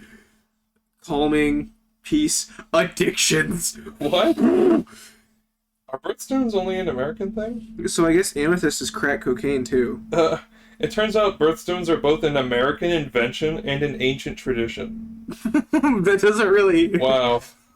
So it's almost like it is bullshit. You know, it's almost like the jewelry companies made these so then they could sell you jewels. Place a large amethyst So then you would believe in them and they could sell you these things. Place a large amethyst geode on your spiritual altar. It'll We cleanse. still have 2 geodes to open. It'll cleanse the other crystals around it and raise your vibration and the frequency of your environment. I don't know, the dude. fuck? I like my bones where they are. I don't want them shaken. I think that gems, I look at gems like a geologist would. I just think that they're neat and I like what they're made out of. Yes. I don't think they have anything to do with, like, the energy that you give off. Outside of Dungeons and Dragons and maybe like the Elder Scrolls games and other fantasy games, they're just rocks. Exactly. That's such a fucking... That's so weird to me. They're just cooler than other rocks, though. You know? That feels like it's such a caveman invention that we would have moved on by now. Like, that this rock rocks is have very energies. cool looking. I'm sure it is helping me in battle. That's some fucking pea brain, smooth ass brain, Well, fucking monobrow shit. Well, now you got to think of it this way. Now that you say that, it brings to mind just a placebo effect. Like if people are buying certain rocks hoping for More confidence or something like that. for confidence or like a stable relationship or something. That's almost like you're just gonna try harder. Yes, yeah, it's a placebo Because you effect. feel like it. Yes, exactly. It's just like this rock is not vibrating any more than its surrounding matter. Okay? Okay, friend? It's not like if you This quartz is not going to give you fucking divine sight. If you look, it's just a rock. It's just a rock. It's a rock that looks pretty. Yeah, it's not like if you grasp it, your charisma stat's gonna go up or The anything. things that make up this quartz are the things that make up most fucking everything else on Earth. Congrats. It's almost like it grew here because it had abundant materials to do so. It's not like some spiritual It's like being. water. It's like, look at this fucking cup of water. I feel the energy coming off of it. Or like ice, if you want to go into a crystalline structure. Jesus fuck. Alternative medicine is bullshit. Why don't people wake up? Rubbing a crystal on you is not going to make you smell any better. It's not going to make someone love you, okay, dipshit? Clean up your act. This is my favorite. This is my favorite shit. I love listening to people like start an argument and then they just get more and more pissed. Cause I do this a lot. It's so funny to me. It's great. It's great. It's a really good way of venting your frustration about this topic. No, but I Because agree it's with fucking you. aggravating. I agree with you. It Alternative is medicine. it pisses me off. Why would I go to a doctor, see a licensed fucking professional who can give me something that will actually cure my disease whenever I can wave a fucking smoking stick over it and say kumbaya and make it better? It's a lot All like, my legs infected. Well, Let me you go gotta- drink some mineral water, you gotta huh? think that it's a lot like flat Earth. Well, it is a lot like flat Earth. It is literally They're just neglecting scientific evidence. It is literally just caveman bullshit. Um, It's like After this, I want to show you. It's you not- that conspiracy video that JonTron put out. It's really good. I think you'll get a the kick out vomiting of it. gemstones one. No, it's a different one. There's a different one. There's a different one. It's about KFC, and they're promoting conspiracy theories, and they have people debate. And some guy says that we're in a simulation and that crabs are running it. That makes me think of that meme I saw where it was like you could run Doom on like a 75 million crabs. Yeah. It's like crabs are such a simple life form, dude. So I did the math, and if you had all these crabs wired this way, Yeah, exactly. It's like looking at the electrical charge of a crab and presumably how much RAM they possess. how much RAM? If you think about it, like if you're looking at humans as like the most complex supercomputers on Earth, then a crab would probably be no more than a fucking basic little school calculator. Yeah, probably. All it has to handle is movement and basic I function. feel like most animals are just find food and survive. Yes. You know, the ones that we choose to have as pets are typically a bit above that. You know, they can do basic problem solving, and Yeah. they know affection and stuff like that. They recognize affection. They recognize that humans have certain emotions and moods. And then there are certain pets that you don't want as pets because they're too smart, like a raccoon. Yes. Or a monkey. I feel like if I had a monkey as a pet, or people who have monkeys as pets, they're probably just getting into their shit all the time. I did see a video of I would somebody. be scared of leaving knives or lighters out. Somebody with a pet monkey. First of all, it was always in a diaper, which is a good idea. Yeah, you don't want it pooping on anything. But also, he taught him how to make smoothies. He taught a monkey how to take fruit, put it in a blender, and make a smoothie. It's crazy to me. That's And, insane. and people are out here trying to say, oh, that gorilla can't use sign language to communicate ideas. It's like, bro, No, dude, primates out in the wild are getting into their Stone Age finally. they have been for a really long time. Chimpanzees use stone tools. I know orangutans do too. I don't know if it's stone. I'm not up to date on this. Because they like, even some species of like, alright, so let's differentiate real quick. For the fucking smooth brains out there. Okay.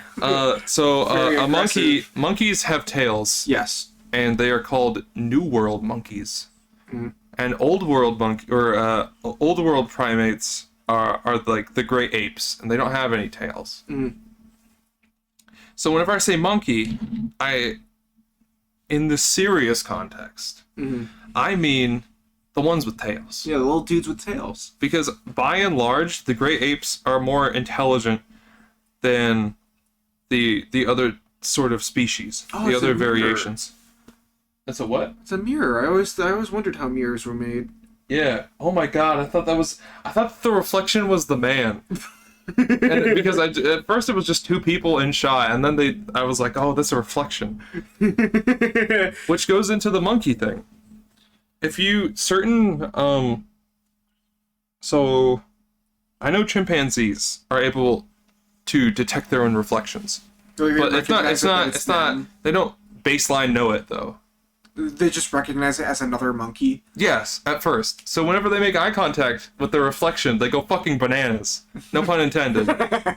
And then they're like, "Oh, this is just me.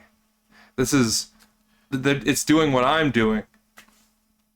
And I think that's really interesting. That is extremely interesting. Uh, I know Crystal and Milo. I've put them up to the mirror several times.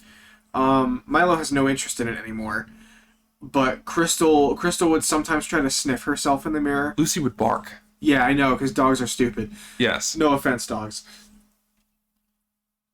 She's got her tongue out. Yeah, she's out of it.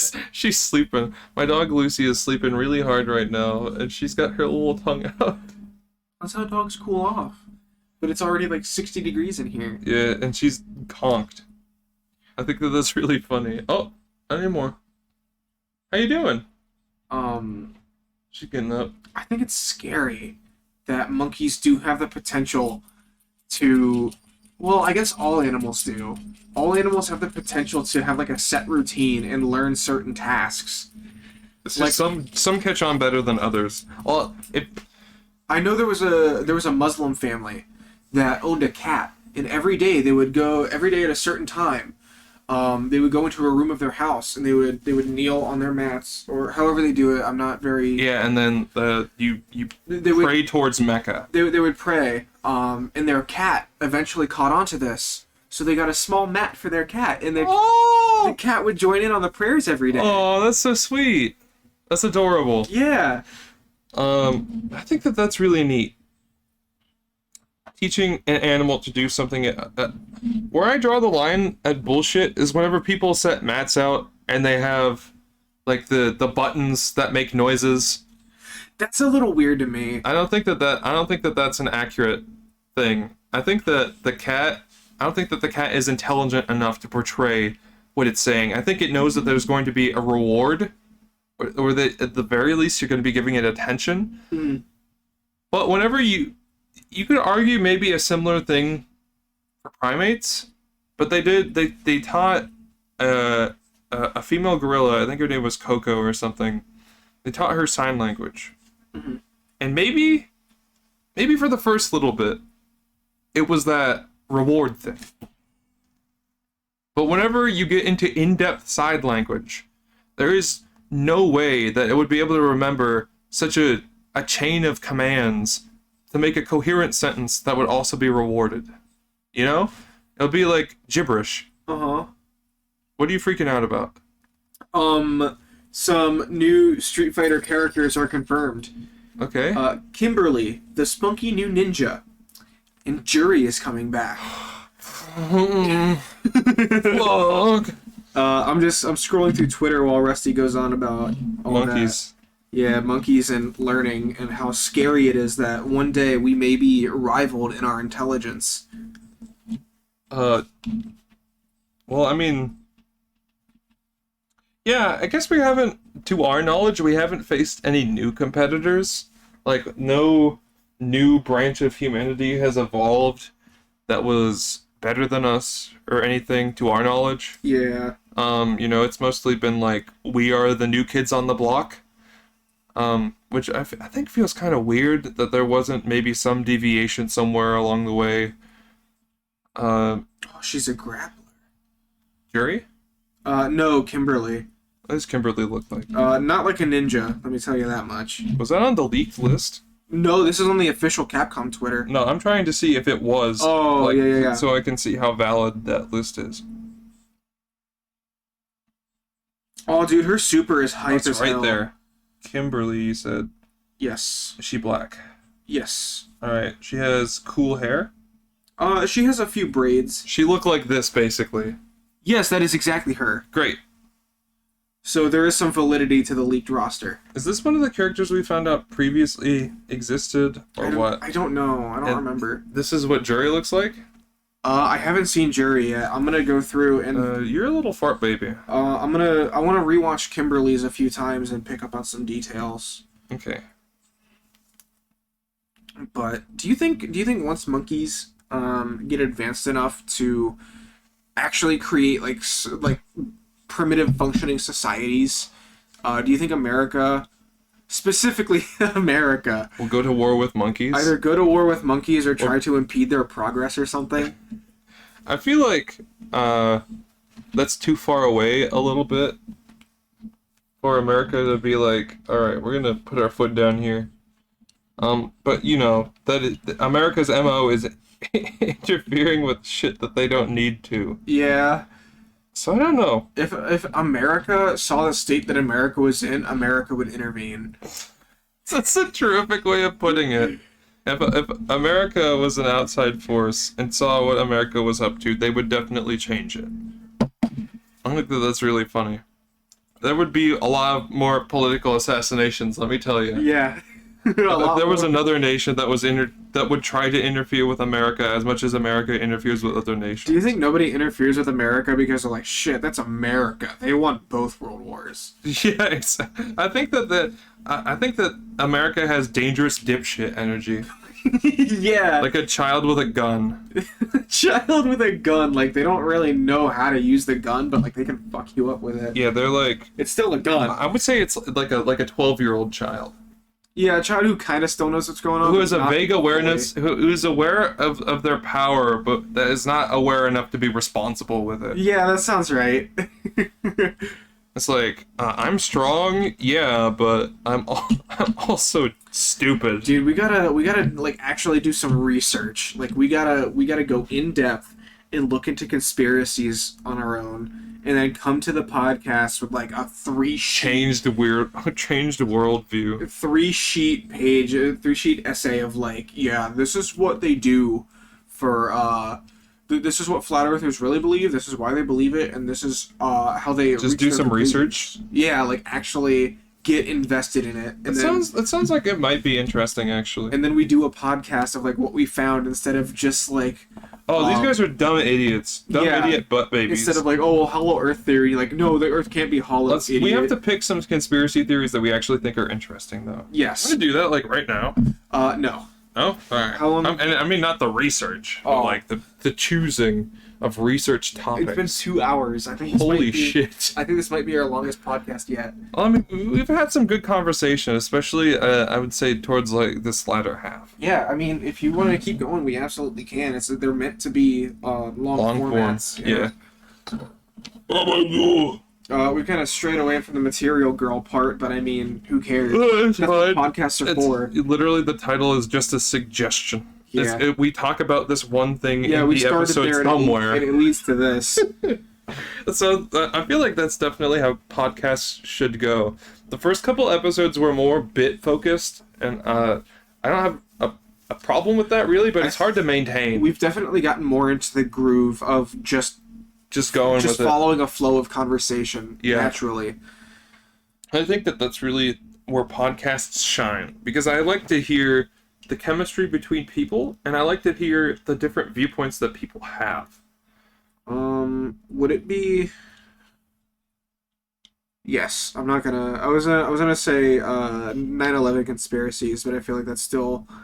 A little bit too fresh. I feel like there's a lot of people out there who'd be like, that's terrible. Why are you doing that? Well, I feel like there's also a lot of people who I have talked to agree that there's definitely something weird about it. Okay, here's an interesting one. Because I feel like baseline, at the very least, you can say it's not clear cut. Mhm. You know, there's definitely some blurring of the facts at some point. Absolutely. With any major historical event, there's going to be a little bit of blurring. Yes, there's definitely some Especially motives older- being pushed. Especially older historical events like like the founding of America. History is written by the victors, you know. It's a very biased viewpoint that we are hearing. But you were saying? This one's very interesting about subliminal advertising. You may be a victim of a subliminal advertising conspiracy. I'm skipping like into halfway through a paragraph. Yeah. Proponents of this conspiracy theory include Wilson Bryan Key, author of Subliminal Seduction, and Vance Packard, author of The Hidden Persuaders, both of whom claimed that subconscious messages in advertising were rampant and damaging. Though the books caused a public outcry and led to FCC hearings, much of both books have since been discredited, and several key studies of the effects of subliminal advertising were revealed to have been faked. In the 1980s, concern over subliminal messages spread to bands such as Styx and Judas Priest, with the latter band even being sued in 1990 Oh my god. for allegedly causing a teen suicide with subliminal messages. Judas Priest? The case was dismissed. Yeah. So I I guess mean, yeah, I don't think... Listen, I feel like subliminal messaging insofar as having a product placement, like, or very subtle product placement, I think that's real. I don't think yes, absolutely. I don't think Judas Priest is sitting down and saying in their music that you should kill yourself. Yes. Like using backwards speech or like really low tones. I think that stuff like that is bullshit. If you listen to the song in this key, you can hear that he's clearly telling you to donate your money to I think that's more or less bullshit. But I feel like there is some truth to subliminal messaging. Product placements are absolutely work too. Product placements and shows and shit like that. Or like someone will just do an act. Like someone will drink a soda in a show, and then later on that day, maybe like in a way that you won't even connect it, but somewhere deep in your brain, you're like, I could go for this soda. You know? Mm-hmm.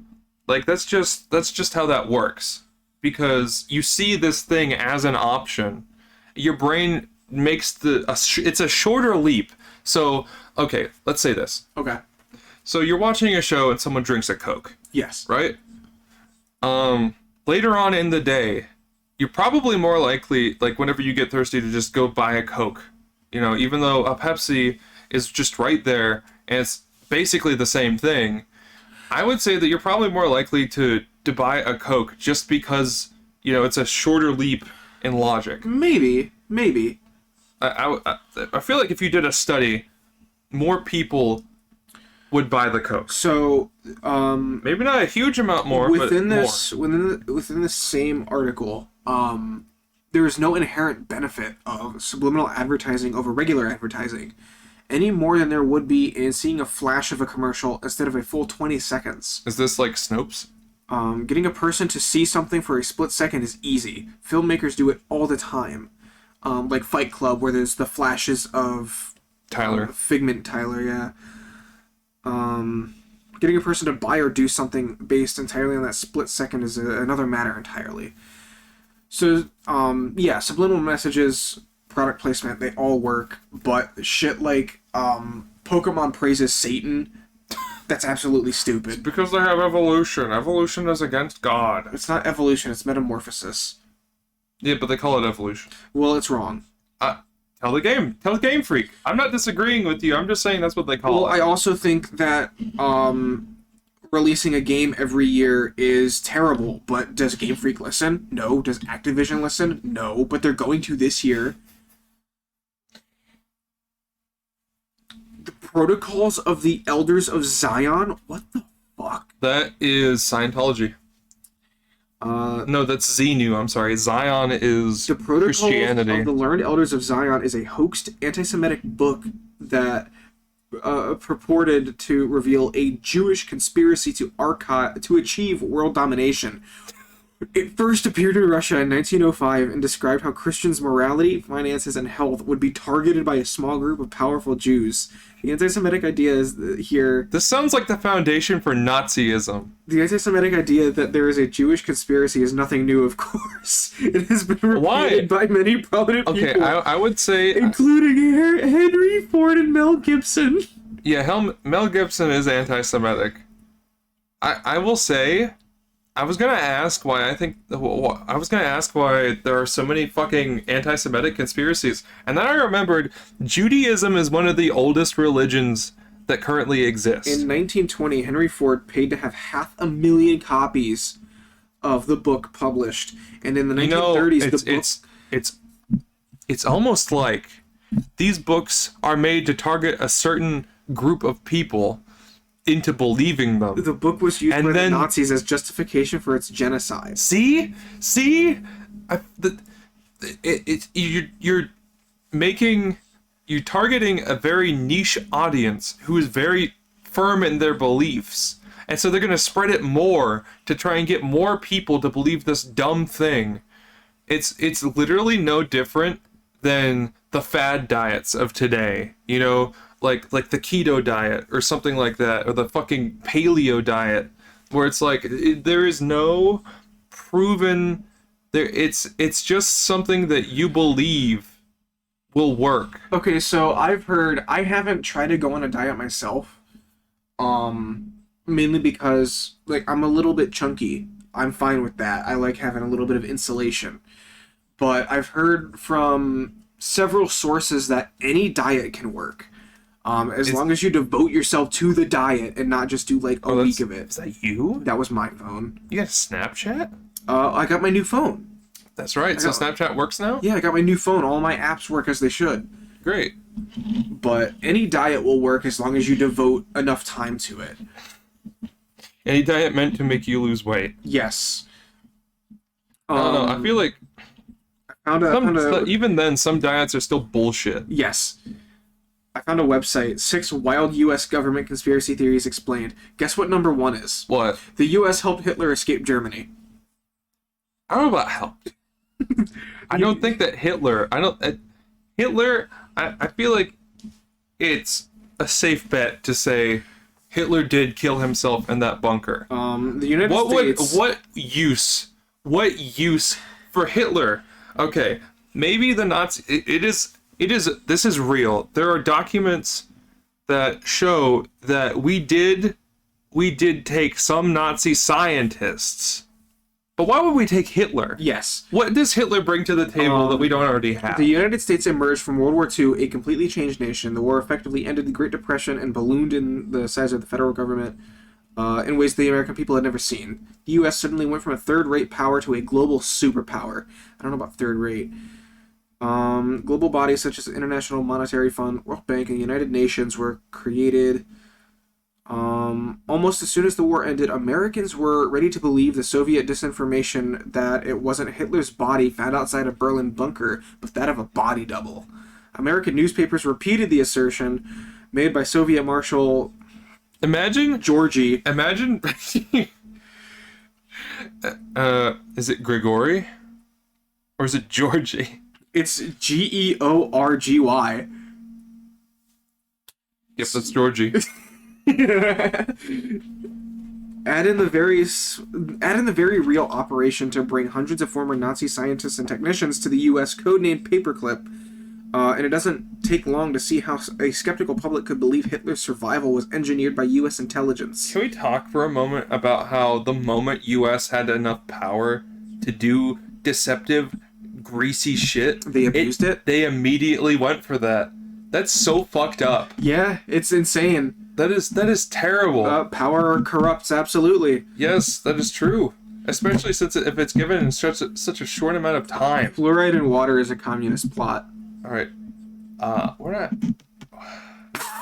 That was just the next point. There was a gym teacher in the middle school who believes that. Who believed Really? that? Yes. He was just I like, do believe- fluoride makes you more submissive and it makes you less hostile. I do believe that the water, at least in Ohio, like none of it is safe to drink out of the tap. I think that water is mainly used like you can put it in. I don't know if it's not safe to drink. It's just not great to drink. So you're not gonna be super healthy if you drink tap water. You can like everybody uses tap water to like boil it, but like you're not gonna like be like, oh man, I'm thirsty. We have bottled water in the pantry, or I can drink this tap water that tastes like blood.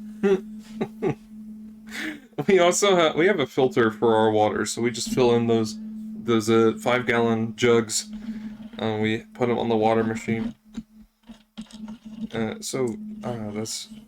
tastes a lot better than tap water. Here's a really good one that while I don't agree with, I think is extremely amusing. Birds aren't real. Oh, it's the birds are security cameras. By far the most outlandish conspiracy. There's an SCP that's called One Nation Under CCTV, and it is like a series of security cameras that just spreads on buildings. All birds have been systematically exterminated and replaced with exact replica drones. Do you hear that, Marshmallow? You're a robot. The birds aren't I think real. he's asleep. The birds aren't real movement says it's been around since '76. Like many great conspiracy theories, it brings together many other theories to form a grand unified theory of government surveillance. Oh my god. This is ridiculous. There's a lot of crazy trains of thought, not only in the U.S. but the rest of the world. How prevalent do you think things in the U.S. are in other countries? I think it depends. Do you think other countries collect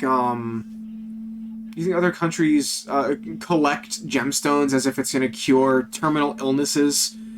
Maybe some, but I don't think. All right, so let's say other very developed countries that have like a standard education and all that.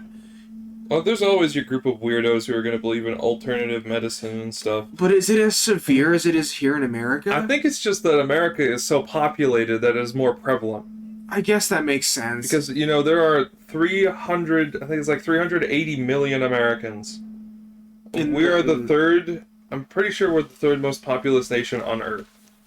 Because at first is China, then it's India, then I'm pretty sure it's us. But I think that, so I think that while they do probably exist in other nations, there's not as much of them, so they're not as loud.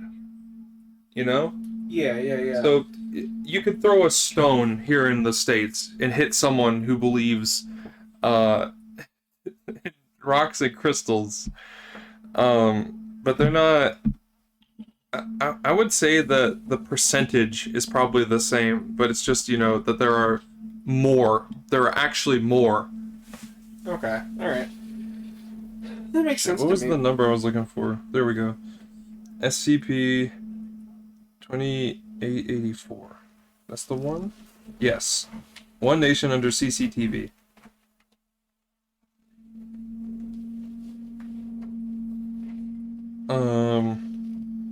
And it is.